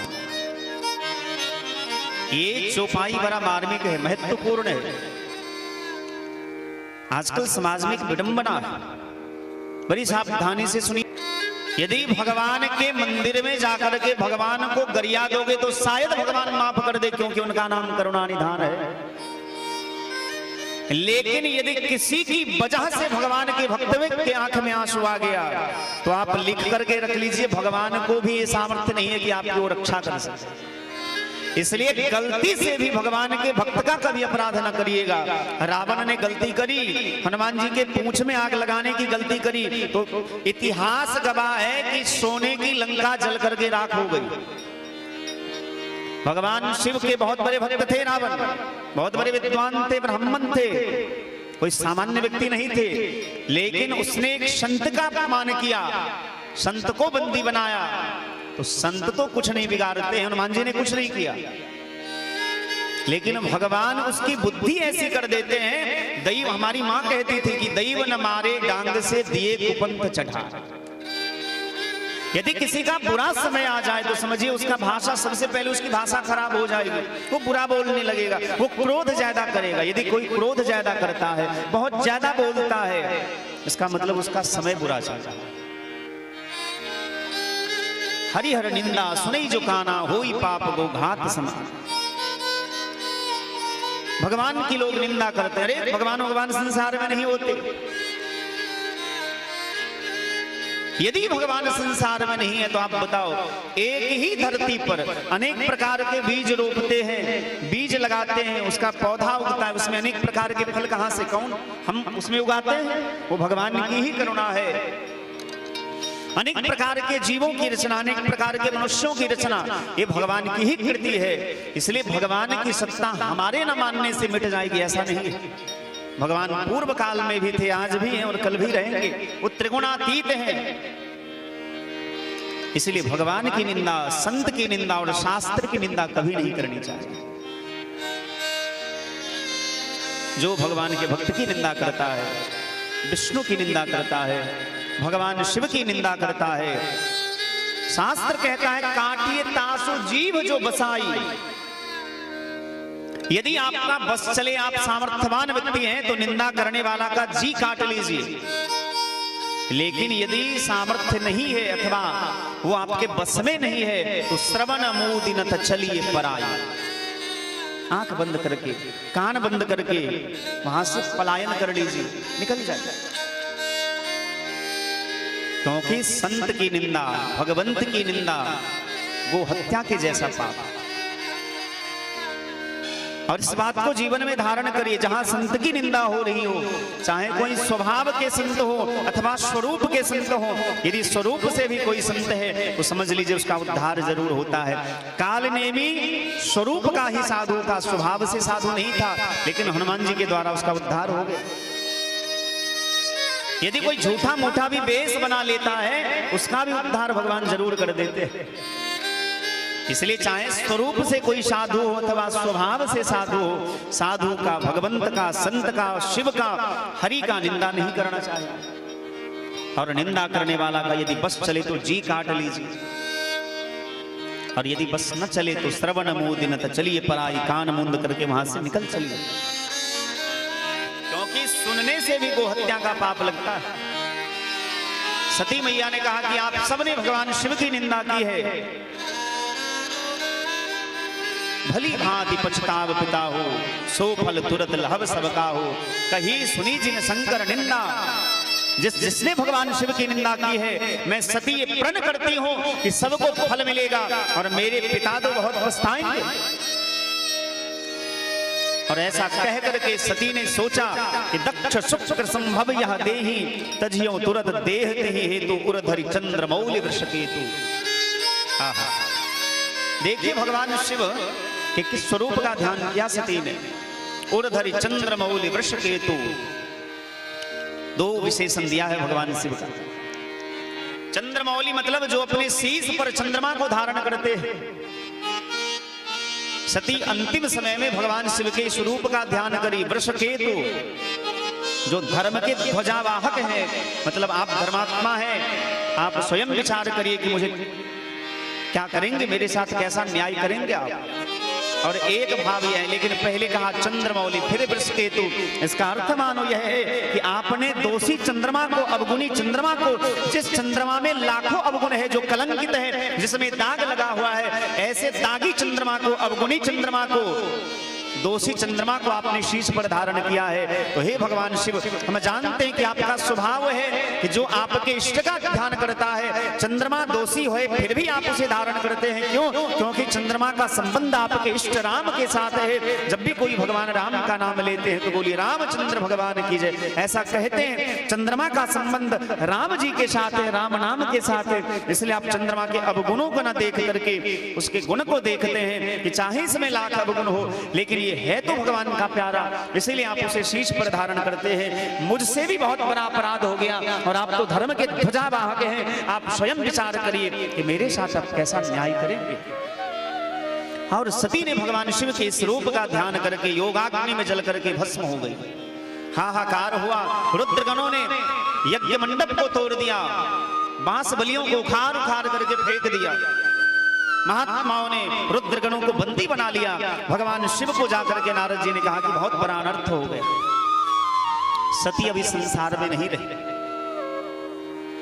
भगवान शिव ने देखा कि आज तक हम चुप थे क्योंकि सती जीवित थी, जब सती नहीं रही तब संबंध कैसा। जटा उखाड़ करके नीचे पटका, उससे एक वीरभद्र प्रकट हुआ भगवान शिव के गण। हाथ जोड़ करके पूछा सरकार क्या आदेश है। भगवान शिव ने कहा हो वीर भद्रम ते, हे वीर तुम्हारा कल्याण हो, जाओ दक्ष का यज्ञ जो है तहस नहस कर दो। क्योंकि जिस यज्ञ में भगवान शिव की निंदा की जाए, जिस यज्ञ में भगवान हरि की निंदा की जाए, जो यज्ञ किसी से बदला लेने के लिए किया जाए, वो यज्ञ कभी सफल नहीं होता। वीरभद्र सारे गणों को लेकर के गए और यज्ञ को तहस नहस कर दिया। रुद्रगणों से पूछा कि कौन कौन कैसा मजाक उड़ा रहे थे, तो भृगु का नाम लिया, भृगु को पकड़ करके बंदी बना लिया।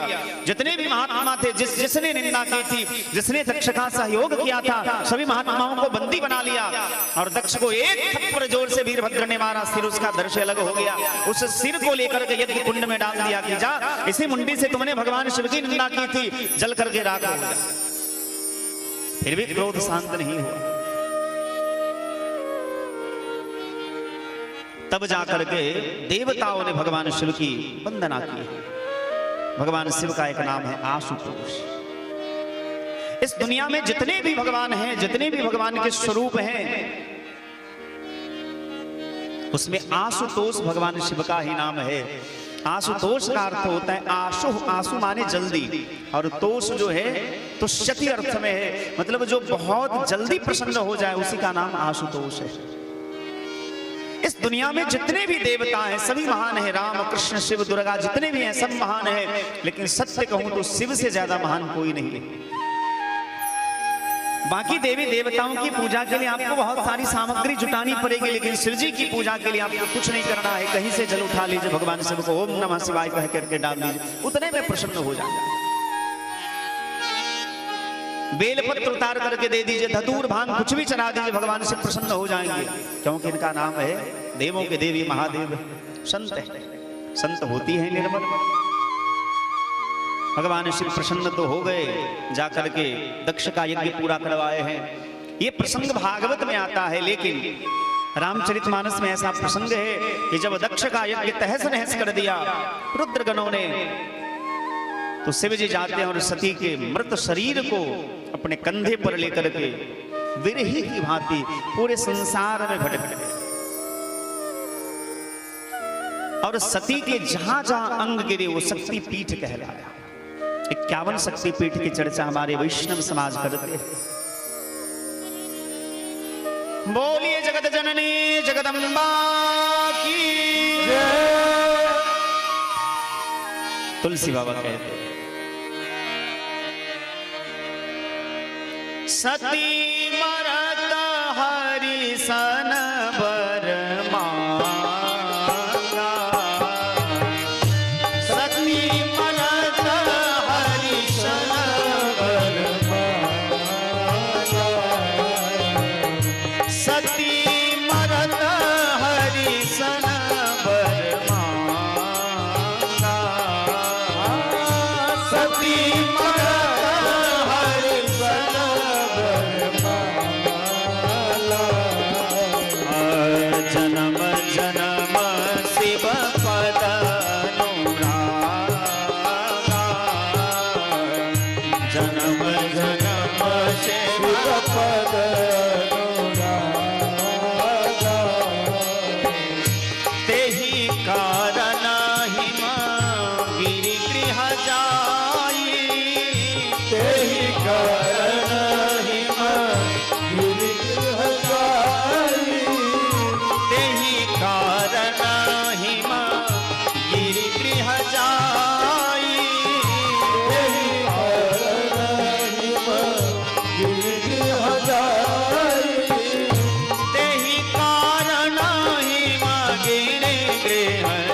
तुलसी बाबा कहते हैं कि सती मरत हरि सन बर मांगा, जन्म जन्म शिव पद अनुराग।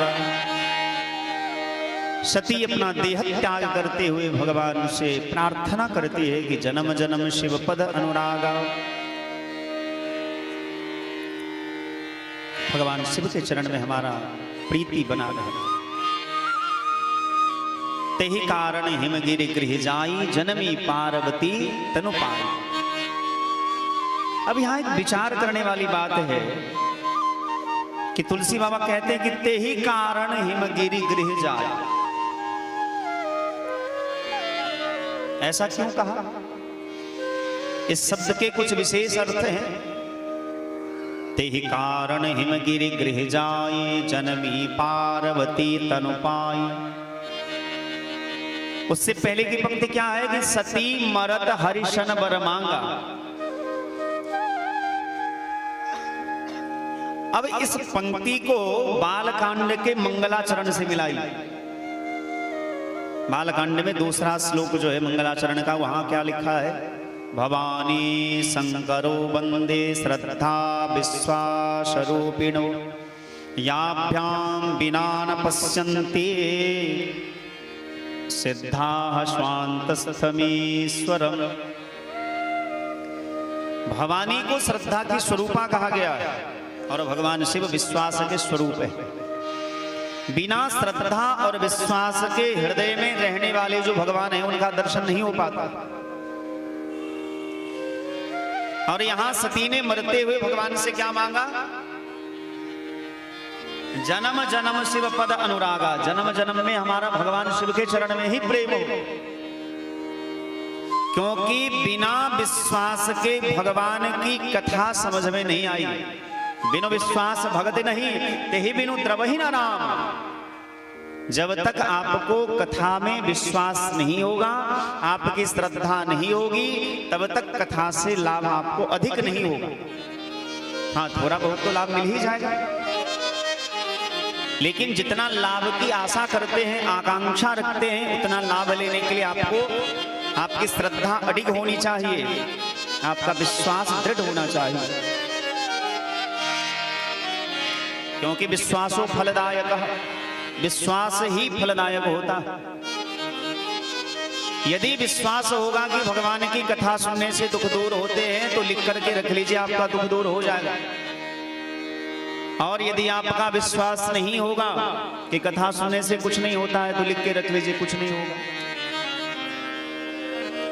क्योंकि हम लोग कार्तिक महीने में हम लोग यहाँ से मोटा छोटा बांध करके जाते हैं सिमरिया के तट पर।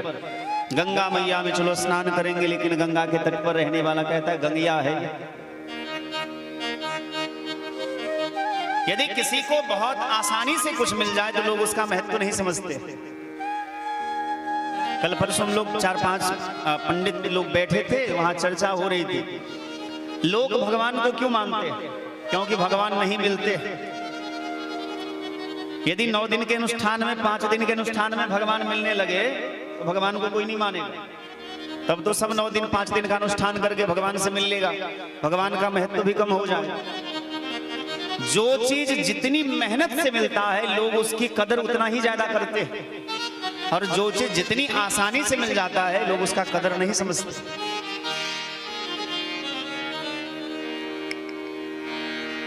सती वरदान मांगती है भगवान से कि जन्म जन्म शिव पद अनुरागा, तेहि कारण हिमगिरि गृह जाई। हिमगिरि माने पर्वतराज हिमालय। पर्वतराज हिमालय के घर में मानो हिमालय जो है अडिग है। अब जो श्रद्धा जन्म ली है, अडिग के घर में ली है, अब श्रद्धा टूटने वाली नहीं है। इससे पहले जो श्रद्धा थी वो दक्ष की बेटी थी। दक्ष है अभिमान का प्रतीक। जिस श्रद्धा में अभिमान होता है वो श्रद्धा टूट जाती है, पर जो श्रद्धा हिमगिरि के गृह में जाकर के जन्म लेती है, वो अडिग रहती है, वो श्रद्धा कभी टूटती नहीं। आपने सती के देह त्याग की कथा कई बार सुनी होगी, लेकिन आपने कभी किसी महात्मा के मुंह से यह नहीं सुना होगा कि पार्वती का देह त्याग हुआ। पार्वती ने देह त्याग नहीं किया। क्यों? क्योंकि पार्वती श्रद्धा की स्वरूपा है। और अब की बार जो पार्वती का जन्म हुआ है, हिमांचल के घर में जन्म हुआ है। हिमांचल जो है पर्वतराज है, जो अडिग है। अब की बार की जो श्रद्धा है वो डिगने वाली नहीं है। और जो श्रद्धा डिगती नहीं है उसे निरंतर ही भगवान शिव की प्रीति प्राप्त होती है। तुलसी बाबा कहते हैं, तेहि कारण हिमगिरि गृह जाई, जन्मी पार्वती तनु पाई। धीरे धीरे हिमालय के घर में पार्वती का देह जो है बड़ा होने लगा, बड़ी होने लगी। हमारे जीवन में भी जब श्रद्धा बड़ी होने लगती है, श्रद्धा बढ़ने लगती है, तो किसी संत का आगमन होता है। नारद बाबा का आगमन हुआ। नारद बाबा के चरणों में हिमांचल ने प्रणाम किया, मैना ने प्रणाम किया और अपनी बेटी पार्वती को भी कहा कि आप भी महात्मा के चरणों में प्रणाम करिए। आप सभी लोग ध्यान से सुनिएगा। यदि किसी को प्रणाम करते हैं तो एक हाथ से कभी प्रणाम नहीं करना चाहिए, क्योंकि एक हाथ से प्रणाम करने से सारा पुण्य समाप्त हो जाता है। जब भी किसी को प्रणाम करिए तो दोनों हाथ से प्रणाम करिए।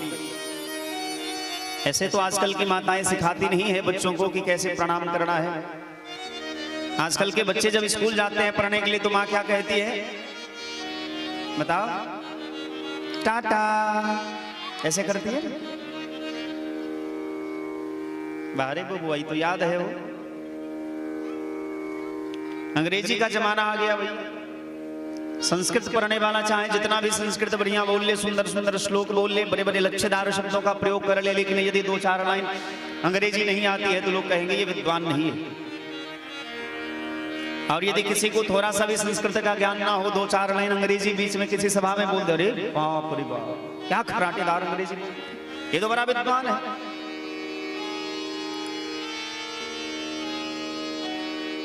नहीं भैया, संस्कृत की एक महिमा है। शोध करने से पता चला है कि जो संस्कृत के विद्वान होंगे उसको मुंह का कैंसर जल्दी नहीं होगा। जो संस्कृत पढ़ने वाला होगा, जिसने गुरु परंपरा से शास्त्र का अध्ययन किया है, जो वेद मंत्र का उच्चारण करता है, जो व्याकरण का उच्चारण करता है, जो जिसको व्याकरण शास्त्र का ज्ञान है, उसको मुंह का कैंसर कभी नहीं हो सकता। इसकी पूरी गारंटी है, ऐसा शोध से पता चला। आपको यदि हमारी बात पर विश्वास ना हो तो गूगल में सर्च करिएगा। आजकल तो गूगल का जमाना है। कोई भी प्रश्न सामने आए तो आजकल के बच्चे सीधे मोबाइल में गूगल में सर्च कर लेते हैं।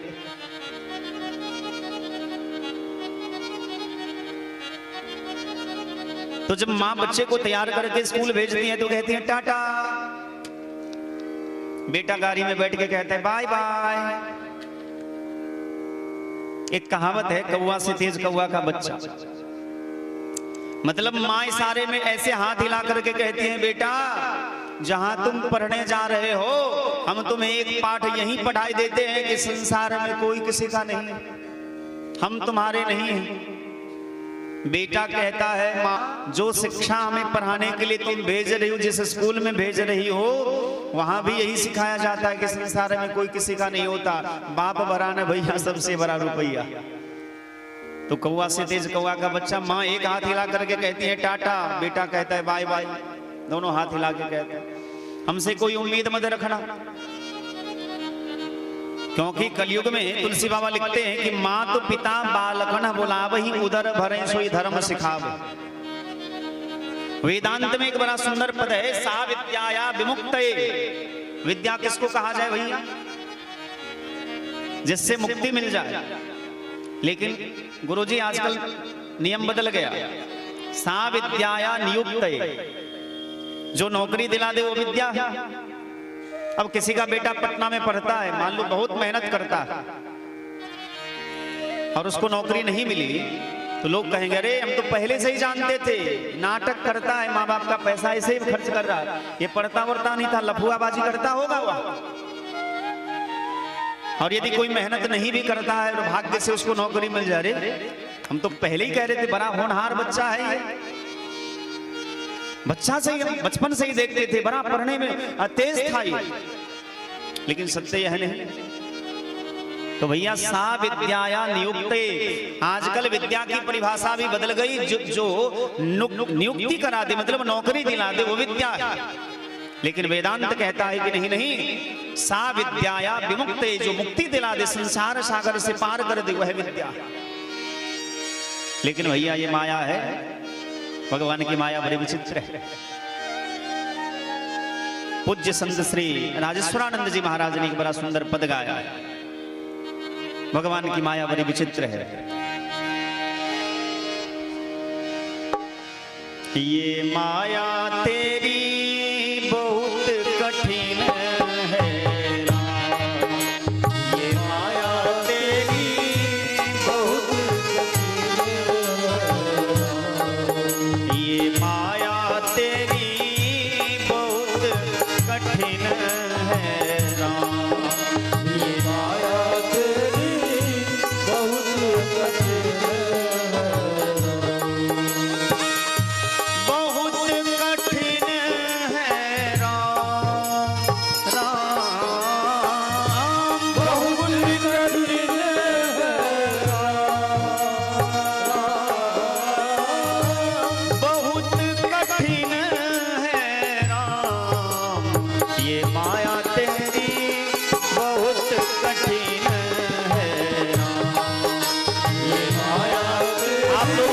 प्रेम से।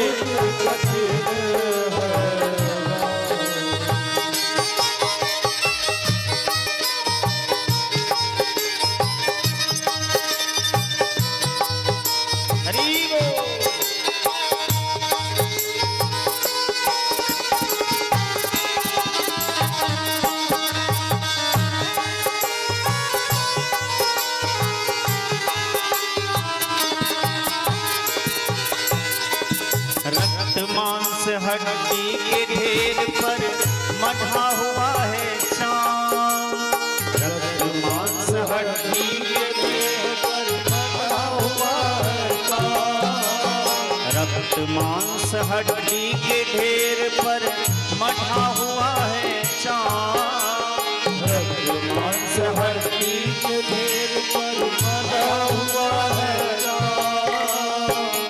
संसार में हर कोई जानता है कि शरीर के अंदर मलमूत्र है, हर कोई जानता है, लेकिन रक्त मांस हड्डी के ढेर पर मढ़ा हुआ है चांद, रक्त मांस हड्डी के ढेर पर मढ़ा हुआ है चांद।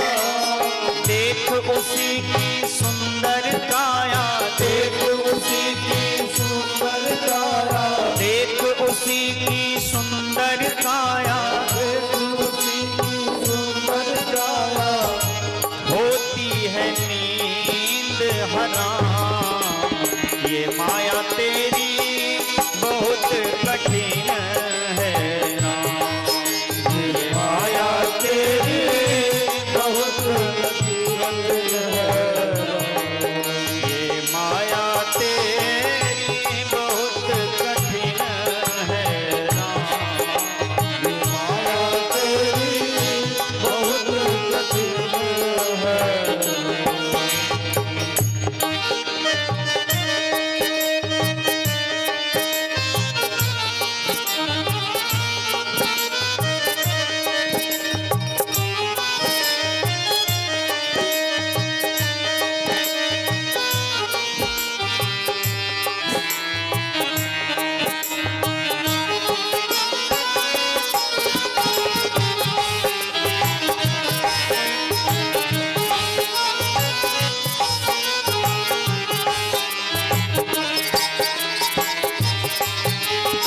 मृत्यु देखता है औरों की रोज सवेरे शाम, मृत्यु देखता है औरों की रोज सवेरे शाम। इस भजन के बड़े सुंदर भाव है, यदि आप विचार करेंगे तो संपूर्ण जीवन का इसमें दर्शन हो जाता है। मृत्यु देखता है औरों की रोज सवेरे शाम, मृत्यु देखता है औरों की रोज सवेरे शाम, लेकिन भवन बनाता ऐसे जैसे, भवन बनाता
करता नित्य विरोध क्रोध का कहता बुरा परिणाम।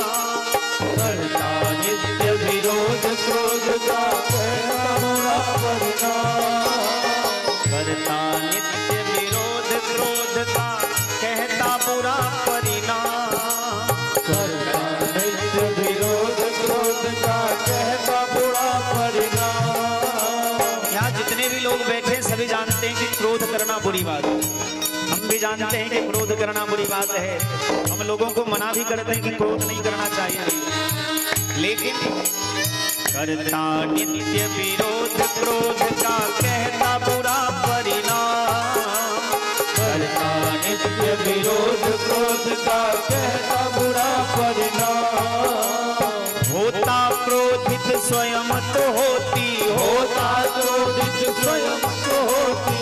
होता क्रोधित स्वयं तो होती। होता क्रोधित स्वयं को होती। ये पानी बिना लगाम ये माया तेरी बहुत कठिन है। माया तेरी बहुत कठिन ये माया तेरी बहुत कठिन है। माया तेरी बहुत कठिन। राजेश्वर प्रभु तुम मायापति करुणा निधि है ना। राजेश्वर प्रभु तुम मायापति करुणा निधि है।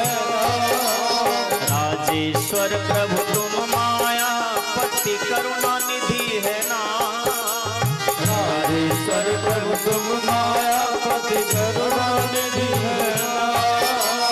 नाथ निवेरो अपनी माया। नाथ निवेरो अपनी माया। नाथ निवेरो अपनी माया। नाथ निवेरो अपनी माया। जीव लहे विश्राम ये माया तेरी बहुत कठिन है। माया तेरी बहुत कठिन है।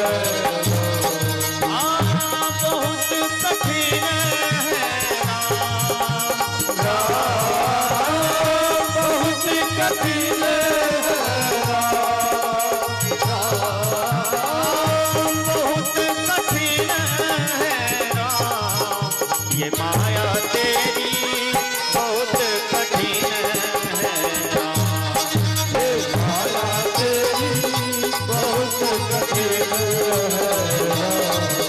ये माया तेरी बहुत कठिन है। ये माया तेरी बहुत कठिन है। बोलिए करुणा निधान भगवान की जय। हम सबके बीच हमारे गार्जियन जैसे और समय समय पर हमको मार्गदर्शन करने वाले राष्ट्रीय गीता प्रचार समिति के अध्यक्ष आचार्य श्री मुनीन्द्र मिश्र जी आए हैं। व्यासपीठ से हम उनका सम्मान करते हैं। मैं तो कथा के प्रवाह में ये भूल गया, लेकिन अचानक से स्मरण आया। इनके द्वारा ऐसे नहीं, थोड़ा जोर से ताली बजाना चाहिए। देखिए, इससे ताली बजाने से फायदा क्या होता है पता है? अभी मौसम चेंज हो रहा है और उस समय में दाद खुजली सबको हो ही जाता है कुछ न कुछ। तो ताली बजाइएगा तो दाद खुजली मिट जाएगा। एक तो फायदा ये है, और एक संत कहते थे भगवान के कथा कीर्तन में ताली बजाने से एक बहुत बड़ा लाभ होता है। और यकीन ना हो तो आप अपना अपना हस्तरेखा देख लीजिए। स्त्री बाएं हाथ का देखे और पुरुष दाहिने हाथ का। आप लिख के रख लीजिए। अभी नहीं देखना है, आप रात में जाकर के देखिएगा या कल सुबह देख लीजिएगा। पुरुष दाहिने हाथ की रेखा देख लें और माताएं जितनी हो, बहनें जितनी हो, बाएं हाथ का रेखा देख लें।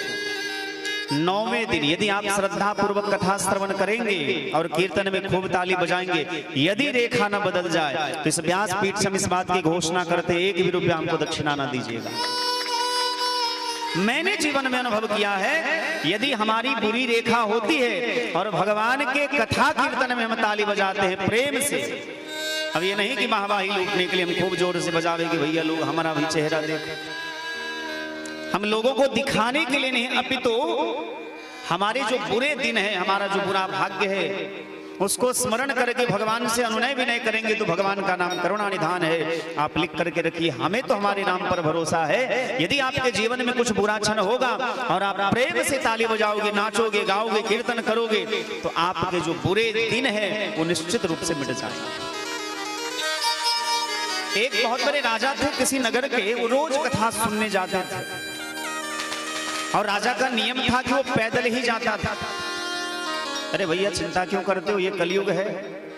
त्रेता युग में जो कथा कीर्तन होता था वहां भी कुछ राक्षस सब बाधा करते थे, तो ये तो कलयुग है, यहाँ तो होगा ही होगा। और समाज में सब तरह के लोग रहते हैं, हमारा आपका मन इधर उधर नहीं होना चाहिए।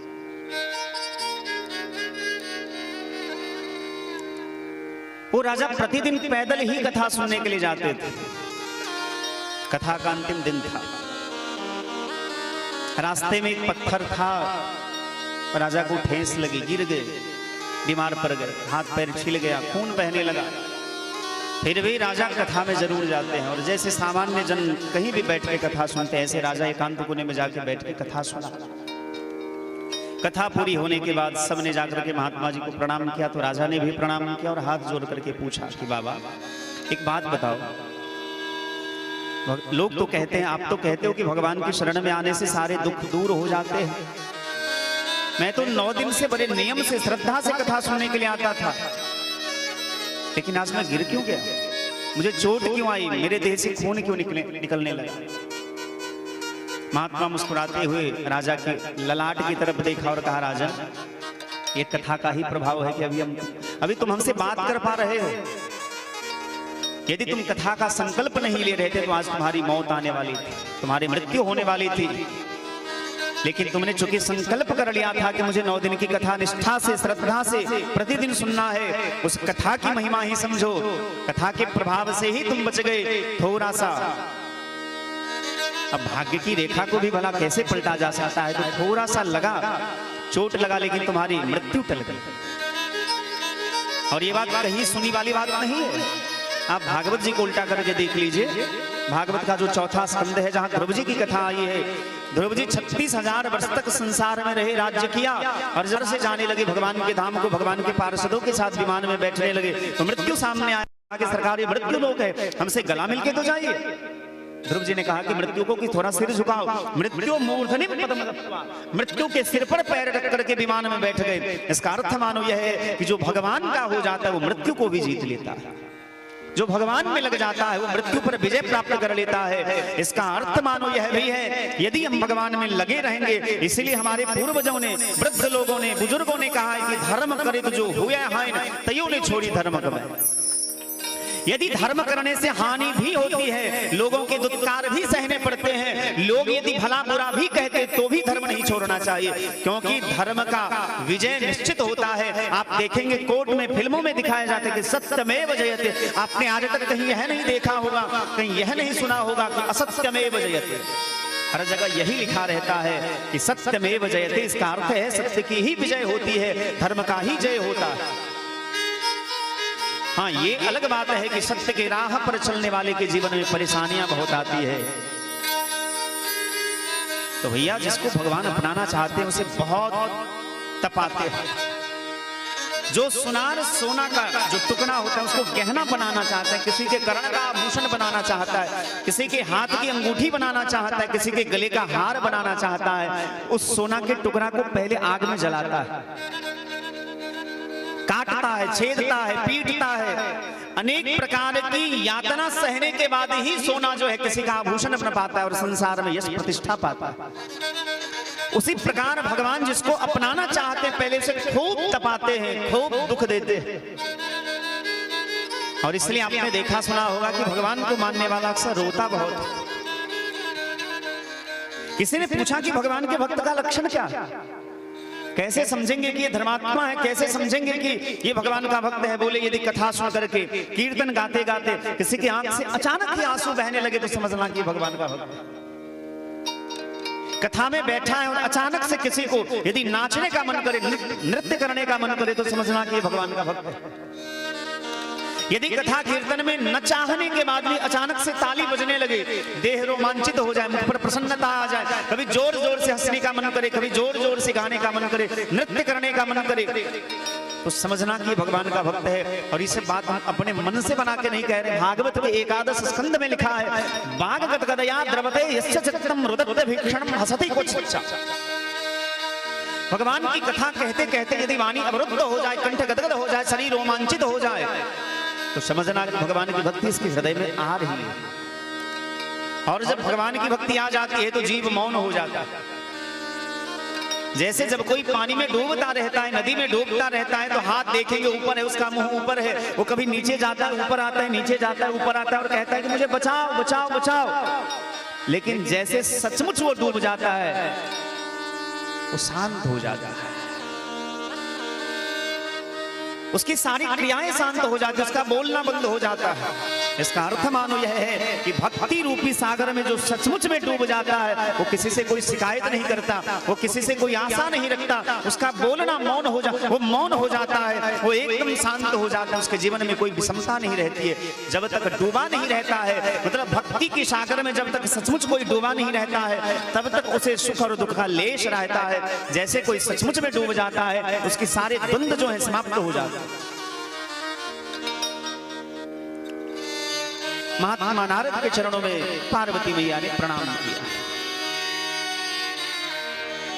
इस जीवन में, संसार में, चाहे धनवान से धनवान पिता क्यों ना हो, उसकी बेटी का भार उसे भार जैसा लगता है। जब किसी के घर में किसी के बेटी का जन्म होता है तो माता पिता के मन में जन्म से लेकर के विवाह के दिन तक एक ही विचार चलता है कि कैसा घर बनो, हमारे बेटी के भाग्य में कैसा घर बन लिखा है। चाहे वो दुनिया का सबसे सामर्थ्यवान पिता ही क्यों ना हो, उसके मन में ये प्रश्न चलता रहता है। हिमांचल ने अपनी बेटी का हाथ नारद बाबा के हाथ में दे दिया। इसका मानो संकेत यह है कि जो आपको सबसे ज्यादा भार लगे ना, वो गुरुदेव के ऊपर छोड़ देना चाहिए, भगवान के ऊपर छोड़ देना चाहिए, संत के ऊपर छोड़ देना चाहिए। एक संत ने बड़ी प्यारी बात कही है, लगन तुमसे लगा बैठे जो होगा देखा जाएगा, लगन तुमसे लगा बैठे जो होगा देखा जाएगा, तुम्हें अपना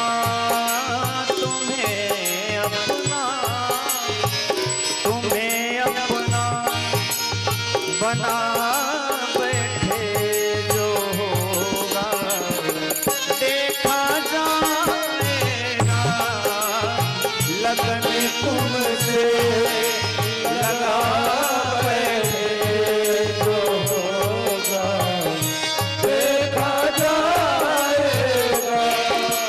कभी दुनिया से डरते छुप छुप याद करते थे, कभी दुनिया से डरते छुप छुप याद करते थे। यदि किसी नौजवान भाई को, बहन को कहिए कि तिलक लगाइए, कंठी पहनिए, साधु की सेवा करिए, शर्म आती, खासकर हमारे समाज में। आप वृंदावन चले जाइए तो घर के जो बच्चे होते हैं ना, छोटे से छोटे बच्चे, उनके ललाट पर भी तिलक दिखाई देगा, उनके गले में भी तुलसी की माला दिखाई देगी। और हमारी कथा का जो लाइव प्रसारण कर रहे हैं श्री कौशल जी, जो वृंदावन से ही आए, आप देख लीजिए इनके गले में तुलसी की माला अवश्य होगी, तिलक अवश्य होगा। और ब्रजवासी जो होते हैं ना भैया, बड़े अच्छे होते हैं। हम तो वृंदावन में रहे हैं, बड़ा आनंद आता। मैं अपने समाज से ये निवेदन करना चाहूंगा कि हमारे समाज में जो भ्रम फैला है कि विवाह से पहले कंठी ना लो, विवाह से पहले तिलक ना लगाओ, ये सब भ्रम को दूर करिए। यदि आपको भगवान के ऊपर भरोसा होगा ना, तो याद रखिए आपके भाग्य में यदि बुरा भी कुछ होने वाला होगा, और यदि भगवान के चरणों में विश्वास है, श्रद्धा है, तो आपका अच्छा ही होगा। संत का भाव है, कभी दुनिया से डरते थे, शुभ शुभ याद करते थे। कभी दुनिया से डरते थे, शुभ शुभ याद करते थे।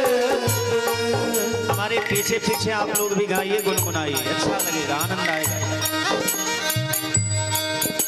तुम्हें अपना, तुम्हें अपना, तुम्हें अपना बना बैठे जो होगा देखा जाएगा। लगन तुमसे लगा बैठे जो होगा देखा जाएगा।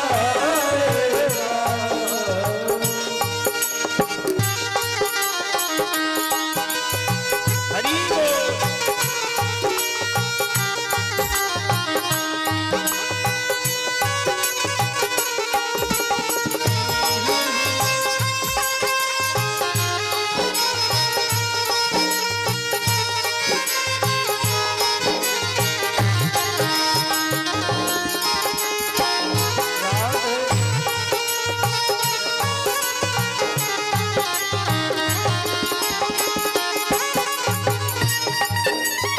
सभी लोग ताली की सेवा करते हुए प्रेम से गाएं।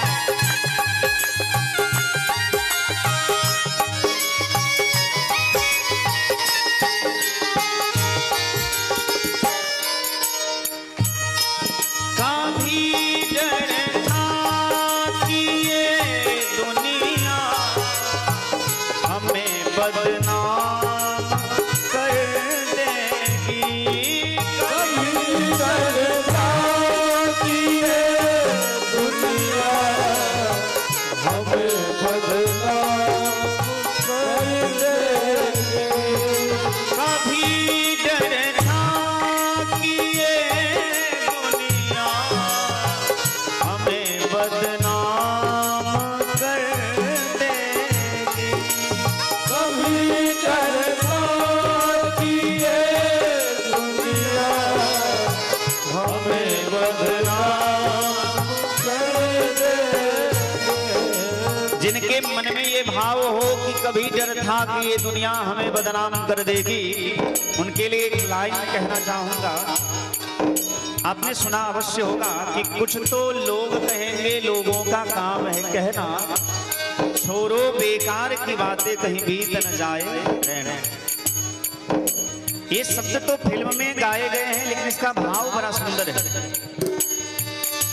भैया लोगों का स्वभाव है उटपटांग बातें करना, इसलिए लोगों के ऊपर ध्यान न दीजिए,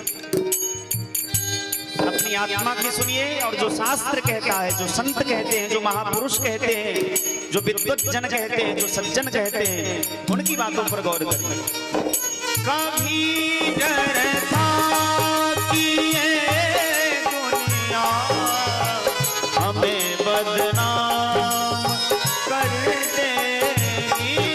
कभी डरता कि ये दुनिया हमें बदनाम कर देगी।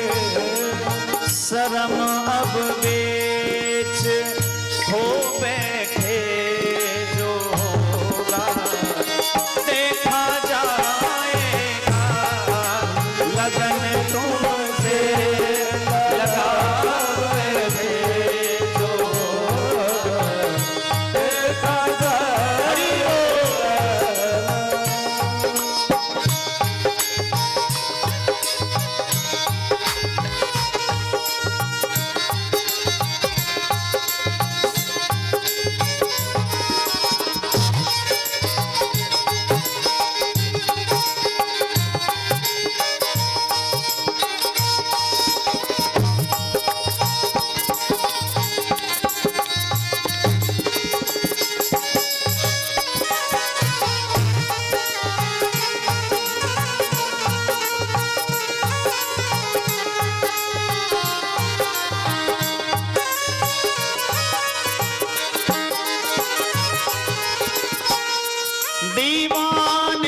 हाथों पर उठा के धीमी धीमी ताली बजाते हुए मेरे साथ गाएंगे। तुम्हें अपना, तुम्हें अपना, तुम्हें अपना बना बैठे जो होगा देखा जाएगा। लगन तुमसे लगा बैठे जो होगा, हरि बोल जाएगा।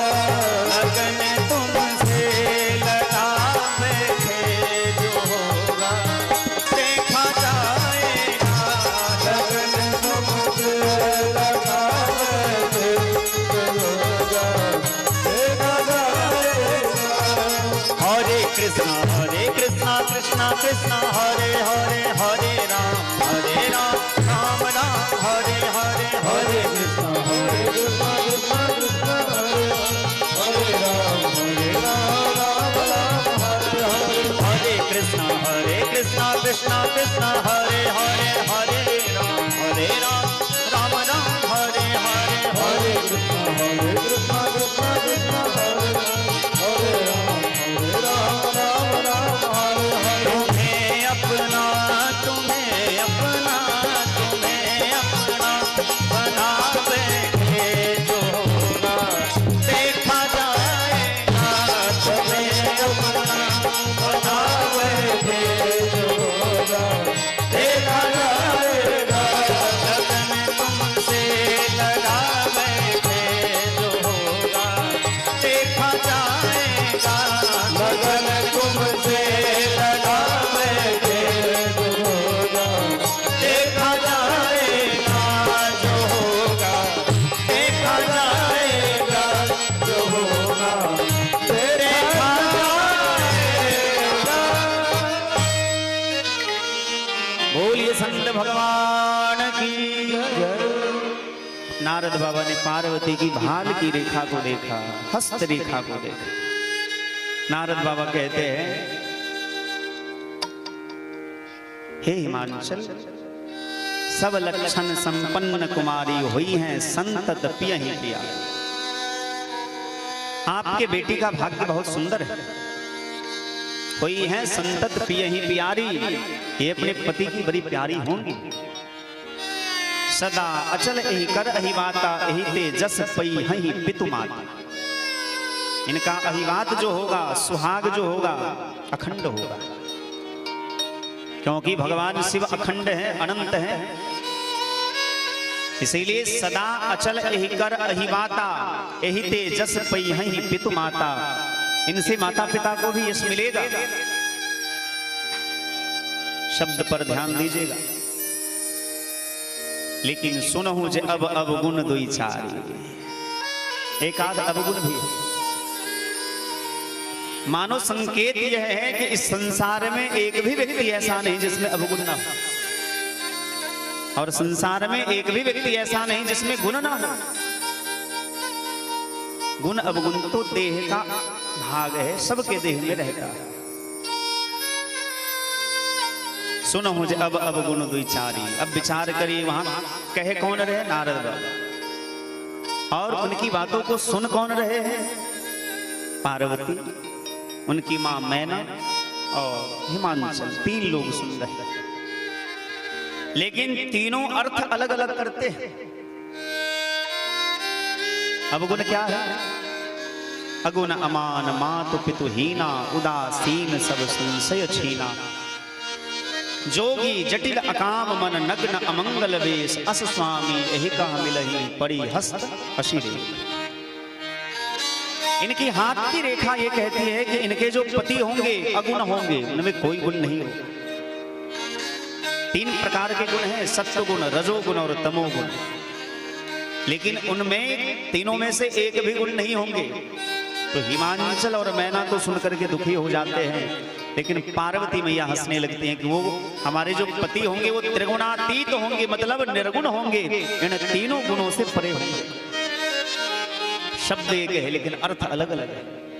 अमान मतलब जिसका समाज में कोई मान सम्मान नहीं होगा, लेकिन पार्वती मैया अर्थ करती हैं जो मान सम्मान से परे होंगे। मतलब कौन? सममान निरादर आदर ही सब संत सुखी विचरंत वही। हमारे जो पति होंगे वो संत स्वभाव के होंगे। मातु पितो ही ना, मतलब जिनके माता पिता का कोई ठिकाना नहीं होगा, कुल खानदान का ठिकाना नहीं, लेकिन पार्वती मैया अर्थ करती है जिनके कोई माता पिता है ही नहीं, अपितु वही संसार के माता पिता हैं, ऐसे भगवान शिव हमारे पति होंगे। उदासीन सब संशय छीना। हम लोग संसारियों को दिखाने के लिए अनेक प्रकार के श्रृंगार करते हैं, आभूषण धारण करते हैं, वस्त्र पहनते हैं, लेकिन भगवान शिव इतने निर्मल है कि ये दिशा ही उनका वस्त्र है, इसलिए भगवान शिव का नाम है दिगंबर। दिक ही जिसका अंबर है, मतलब जो निर्मल है। जैसे बच्चा कोई जब बहुत छोटा रहता है तो नग्न दग्न रहता है, किसी के गोदी में चला जाता है, लेकिन वही बच्चा जब बड़ा हो जाए उसमें एक विकार आ जाते हैं तो उसे लज्जा आने लगती है। मतलब जो निर्विकार है, जिसमें किसी प्रकार का विकार नहीं है, ऐसे हमारे पति होंगे। जोगी जटिल अकाम मन नग्न अमंगल वेश, अस स्वामी यही कहा मिलही परिहस्त अशिरेख। नारद बाबा कहते हैं कि इनके जो पति होंगे जोगी होंगे। संसार के पति भोगी होते हैं, इनके पति जोगी होंगे। और जोगी किसको कहते हैं भैया? समत्वम योग उच्यते, जो सुख में दुख में लाभ में हानि में जय में पराजय में दिन में रात में हर परिस्थिति में जो समान भाव से रहता है वही योगी है। समत्वम योग उच्यते, उसका नाम योग है। समत्व जो भावना है, समता की जो दृष्टि है, उसका नाम योग है। और ऐसे समता वाला भाव में जो अवस्थित रहता है वही योगी कहलाता है। जोगी जटिल अकाम मन नग्न अमंगल वेश, अस स्वामी यही कहा मिलही परिहस्त असिरेख। अब नारद बाबा स्पष्ट करते हैं कि जे जे बर के दोष बखाने ते सब शिव पही मैं अनुमाने। मैंने बर के जो जो दोष कहे हैं, स्वभाव कहे हैं, ते सब शिव पही मैं अनुमाने। मेरा अनुमान कहता है कि ये सारे लक्षण भगवान शिव में है। जो विवाह शंकर सन होई, दोषों गुण सम कह सब होई। यदि भगवान शिव के साथ पार्वती का विवाह हो जाता है तो दोष भी गुण हो जाए। कैसे? अच्छा भैया, दोष का भी गुण हो सकता है। दोष माने दोस्त नहीं, दोष माने बुरी आदत, अवगुण। वो कभी गुण बन सकता है? नहीं बन सकता। लेकिन यदि दोष भगवान को अर्पित कर दिया जाए तो दोष भी गुण बन जाता है। कैसे? आप लहेरियासराय हनुमान मंदिर गए हैं कभी? हाथ उठाइए तो कौन कौन गए हैं? पुलिस लाइन हनुमान मंदिर। कोरल पट्टी के लोग थोड़े पीछे हैं लहेरियासराय जाने के चक्कर में, कम जाते हैं शायद आप लोग। आप लोग का बाजार इधर है तो इधर चले जाते होंगे, है ना? सब्जी लाना हो कुछ भी तो कोर्ट कचहरी का चक्कर लगता होगा तब जाते होंगे। तब तो हमारा भी आश्रम देखे ही होंगे, शर्मा डायग्नोस्टिक से पीछे जहां श्री सीताराम दुल्हा दुल्हन मंदिर बन रहा है, और वहां प्रतिवर्ष विवाह पंचमी के अवसर पर बहुत विशाल राम कथा होती है। उसमें बहुत भंडारा होते, बहुत सारे संत आते हैं, महात्मा आते हैं। इस वर्ष भी 2 दिसंबर से, जैसे आज 2 तारीख है ना, आज से ठीक 1 महीना के बाद वहां कथा प्रारंभ होगी। और मैं अभी निमंत्रण दे देता हूं, हमारे राष्ट्रीय गीता प्रचार समिति के अध्यक्ष आचार्य श्री मुनीन्द्र मिश्र जी भी हैं। इनके द्वारा गीता का जो जयंती महोत्सव है वो मनाया जाता है। और उस गीता जयंती महोत्सव में यह दास भी एक सेवक के रूप में काम करता है। और आज 8 वर्ष से आप सभी इस बात से अवगत ही होंगे कि वो स्थान जो शर्मा डायग्नोस्टिक के ठीक पीछे नयन सुख चश्मा घर के अपोजिट साइड में जो कैंपस है वही हमारा स्थान है। और वहां भी काली पूजा हो रही है। अभी 1 महीने के बाद राम कथा होगी। मैं अभी ही निमंत्रण दे देता हूं। यहाँ जितने भी बुजुर्ग हैं मैं उनसे हाथ जोड़ करके प्रार्थना करता हूं। जितनी बहनें हैं उनको मैं निवेदन करता हूं, और जितनी माताएं हैं, भाई हैं, बंधु हैं, सखा हैं, सबसे निवेदन करता हूं कि 2 दिसंबर से लेकर के 10 दिसंबर तक कथा चलेगी। कथा का समय 3 बजे से होगा। दिन में रामचरितमानस का पाठ होगा, अखंड भंडारा चलता है, और रात में कथा होती है, नाम कीर्तन होता है, संत सम्मेलन होता होता है और मिथिलांचल के लगभग प्राय जितने भी बड़े बड़े कलाकार हैं सभी वहां आते हैं। तो आप लोग अवश्य आइएगा। ऐसे शायद 6 तारीख को विवाह पंचमी है ना, शायद 5 या 6, नहीं शायद 6 को होना चाहिए, 2 3 4 5 6 तारीख को विवाह पंचमी है। विवाह पंचमी के दिन वहाँ झांकी के रूप में भगवान, ऐसे प्रतिदिन झांकी भी निकलती है भगवान के। जितने भी उत्सव आते हैं, जन्मोत्सव हुआ, विवाह उत्सव हुआ, बनगमन की लीला, राज्याभिषेक की लीला, सारी लीलाओं का झांकी दर्शन भी होता है। तो आप लोग वहां अवश्य पधारिएगा। और यदि मैं तो कहूंगा कि सब दिन आइए, और आइए क्या वहीं रहिए, आप सभी लोग वहीं रहिए। आप लोग के रहने के लिए पर्याप्त स्थान है, वहां कमी नहीं है। पचाढ़ी छावनी के नाम से जो स्थान है, पर्याप्त स्थान है, और नहीं है तो हम व्यवस्था करेंगे। आप लोग के गांव के नजदीक में हो रही है कथा, तो आप लोग वहां भी आइए।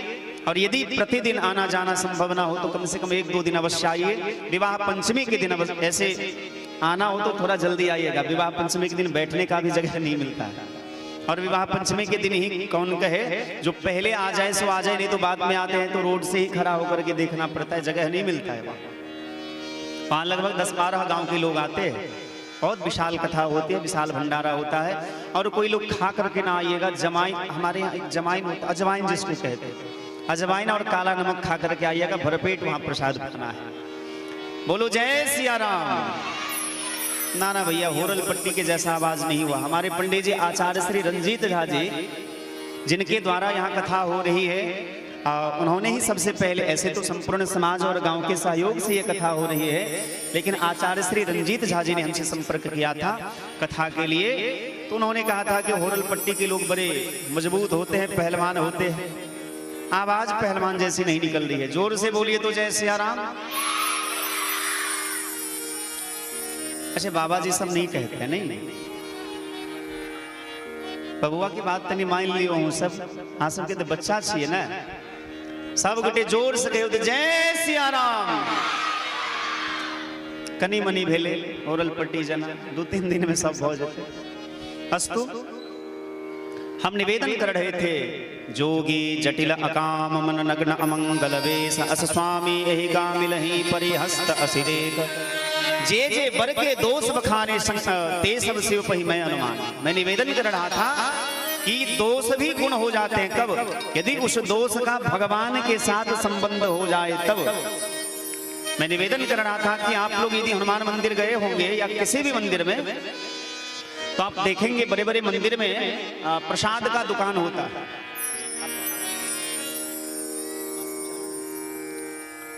प्रसाद का दुकान, इसको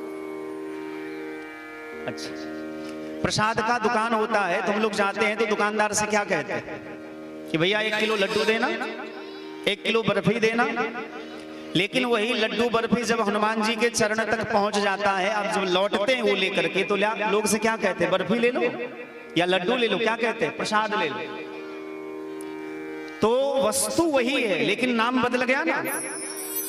जब तक वह वस्तु दुकान में था तब तक वो लड्डू पेड़ा बर्फी था, लेकिन वही पदार्थ जब भगवान तक पहुंच गया, भगवान के चरण में पहुंच गया, उसमें तुलसी दल दे दिया गया, वो प्रसाद बन गया। मतलब दोष भी गुण बन गया, वस्तु के नाम भी बदल गए। उसी प्रकार दोष, जैसे कि काम दोष है, काम क्रोध लोभ आदि मद प्रबल मोह के धार, काम दोष है, क्रोध दोष है। लेकिन भागवत के 7वें स्कंद में लिखा है, गोप्यः कामात् भयात् कंसात् द्वेषात् चिद्यादयो नृपाः। गोपियों ने भगवान कृष्ण की आराधना काम भाव से ही करी, उसका काम भी गुणमय हो गया। कल विशेष वर्ग के दोषों गुण सम कहा सब कोई, ऐसा कैसे होता है, कल विशेष चर्चा करेंगे। आज केवल प्रसंग को इति करेंगे, समय पूरा हो गया है। और इस मंच के माध्यम से हमारे ऐसे तो गार्जियन ही हैं सब, रामचरितमानस का जो दिन में पाठ होता है, मैं निवेदन करूंगा चंदन जी थोड़ा जल्दी हो जाए तो बढ़िया रहेगा, क्योंकि हमको लगता है कि माताएं शायद रसोई बना करके आप लोग नहीं आती होंगी, कि बना के आती हैं। कुछ माताएं बना के आती होंगी, कुछ नहीं आती होंगी, तो शायद तकलीफ होगी इन लोगों को। इसलिए यदि थोड़ा जल्दी हो जाए कथा प्रारंभ तो बढ़िया रहेगा। 8 साढ़े 8 बजे तक कथा पूरी हो जाएगी तो घर में जाएंगे आराम से, प्रसाद भी बनेगा, पाएंगे भी। ऐसे ये तो पहली बार कथा है। हम जहाँ जहाँ आने वाले समय में जहाँ भी कथा कहेंगे तो हम आयोजक से निवेदन करेंगे, यदि हमारी कथा होगी तो जितने भी श्रोता भगवान आएंगे उनके लिए प्रसाद की व्यवस्था करिए, यही हमारी दक्षिणा होगी। अभी नहीं, अभी तो भैया अब सब तरह की कथा कहते हैं तो उसमें थोड़ी अव्यवस्था हो जाएगी, लेकिन आने वाला जो समय होगा तो जितने भी श्रोता भगवान आएंगे सबके लिए हम प्रसाद की व्यवस्था करवाएंगे कि आपको घर में यहाँ से चूंकि 4 घंटा 5 घंटा बैठ करके जाएंगे, फिर से रसोई बनाना भैया ये बहुत बड़ा काम हो जाएगा। आप लोग बहुत खुश हो गई होंगी ना, लेकिन 2-4 साल करने वाले नहीं है, इसलिए इतना ज्यादा खुश ना होइए। हाँ, हमारे यहाँ कथा में आएंगे तो वहाँ रसोई बनाने की झंझट नहीं रहेगी आप लोगों को, वहाँ प्रसाद की व्यवस्था रहती है, वहाँ प्रसाद पाइए, कथा सुनिए, आराम से आइए। नारद बाबा ने कहा कि जे जे बर के दो सब खाने ते सब शिव पहि मैं अनुमाने, जो विवाह संकर्षण होई दोषों गुण सम कह सब को। आप अपनी बेटी को आदेश करिए, तपस्या करें और भगवान शिव इनको पति के रूप में प्राप्त हो, ऐसा कह करके नारद बाबा चले गए। मैना ने हिमालय से कहा कि नाथ न मैं समझे मुनि बैना, मैं महात्मा की वाणी को ठीक से समझ नहीं पाई, मुझे समझाइए। रात में पार्वती मैया स्वप्न देखती है और माता पिता से आज्ञा लेकर के वन में जाकर के तपस्या करती है। शेष कथा हम लोग कल चर्चा करेंगे। भगवान शिव भी समाधि में बैठे हैं सती के वियोग में, इधर पार्वती मैया का तपस्या भी प्रारंभ हो गया। शेष कथा कल सुनेंगे। कल भगवान शिव और मैया पार्वती का विवाह होगा, तो हम ज्यादा कहने की आवश्यकता नहीं है। भगवान के शिव पार्वती के विवाह में किन चीजों की आवश्यकता पड़ती है, कैसे विवाह करना है, आप लोग समझदार हैं। कल कथा में धूमधाम से हम लोग भगवान शिव और मैया पार्वती के विवाह लीला का दर्शन करेंगे। संभवतः यदि सब कुछ ठीक ठाक रहा तो भगवान की झांकी भी बनेगी। ऐसे आज से हम आश्रम में नहीं जाएंगे। यदि किसी को हमसे कोई बात करना हो, दर्शन करना हो, किसी विषय पर बातचीत करनी हो तो मास्टर साहब का नाम वैद्यनाथ बाबू ना, वैद्यनाथ बाबू, यहाँ ठीक गेट के सामने जो घर है वैद्यनाथ बाबू मास्टर साहब का, मैं उन्हीं के यहाँ हूँ, हमारा आसन वही है। जिनको भी मिलना हो तो दिन के 9 बजे के बाद और 12 बजे के बीच में, 9 से 12 के बीच में आप कभी भी आ सकते हैं, किसी विषय पर चर्चा करना हो। और एक बात, यदि किसी के मन में किसी प्रकार का संदेह हो, कोई प्रश्न हो, जीवन से जुड़ा हुआ, अध्यात्म से जुड़ा हुआ, समाज से जुड़ा हुआ, तो आप मुझे पुर्जे में लिख करके, पर्चे में लिख करके दे सकते हैं। यदि मुझे उस बात का, उस प्रश्न का जवाब आता रहेगा, मैं प्रयास करूंगा आपके प्रश्न का समाधान करने का। वाणी को विश्राम। आइए 2 बार भगवान नाम कीर्तन करें।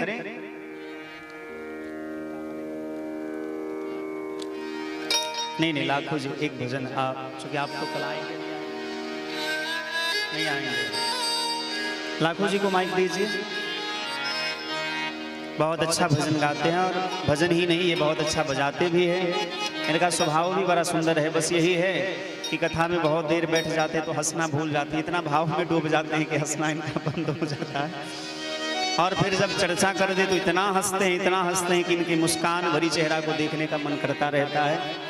आइए लाखों जी के मुखारविंद से हम लोग एक भजन सुने। भगवान शिव, चूंकि ये जनेश्वर बाबा का मंदिर है और यहाँ फिर भगवान की कब कृपा होगी, हम लोग कब यहाँ आएंगे नहीं आएंगे, तो एक भजन की सेवा इनकी होगी।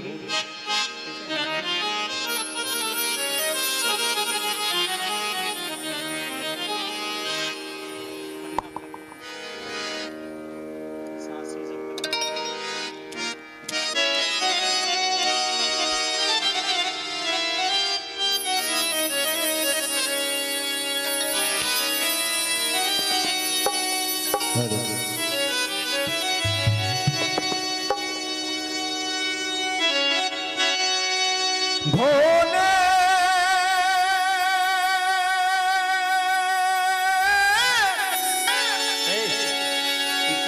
भूल न जाना मुझको,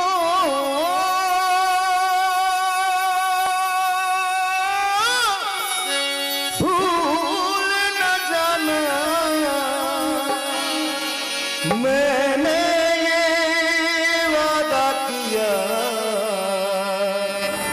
धरती जब तक रहेगी, जब तक रहेगा तेरा नाम जपूंगा। धरती जब तक रहेगी अंबर, जब तक रहेगा तेरा नाम जपूंगा।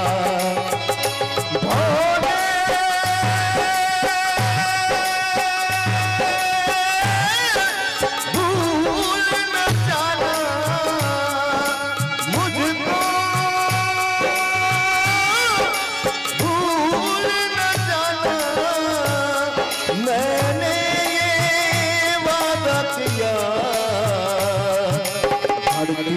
जब तक रहेगी अंबर, जब तक रहेगा तेरा ही नाम जपूंगा।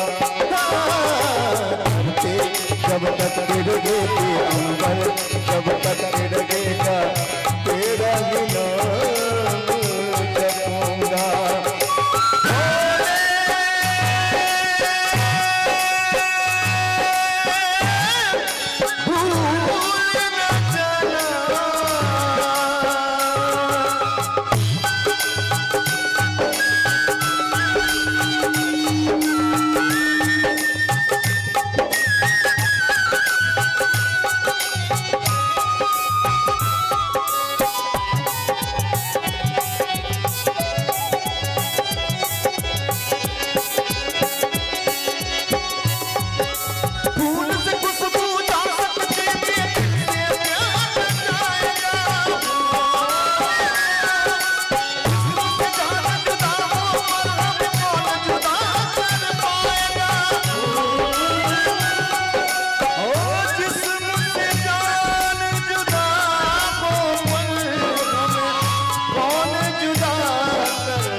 ताली बजा कर इनका सम्मान करें। भगवान की कृपा रही तो फिर ये सुनाएंगे भजन।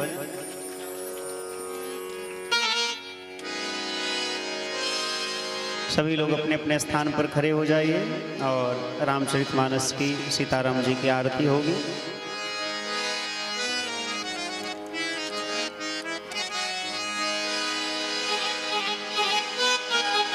हे राजा राम तेरी आरती उतारो, हे राजा राम तेरी आरती उतारो, हे सीताराम तेरी आरती उतारो, हे सीता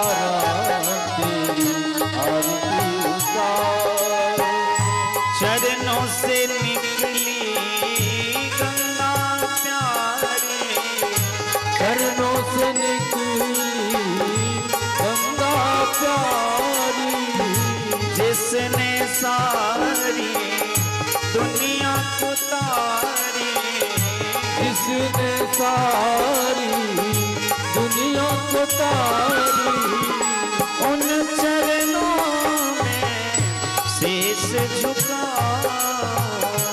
इन चरणों में शीश झुकाओ।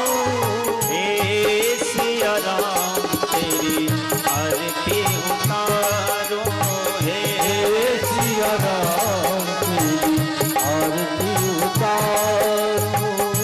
शीश मुकुट मकराकृत कुंडल, शीश मुकुट मकराकृत कुंडल, गल वैजंती माला सोहे, गल वैजंती माला सोहे।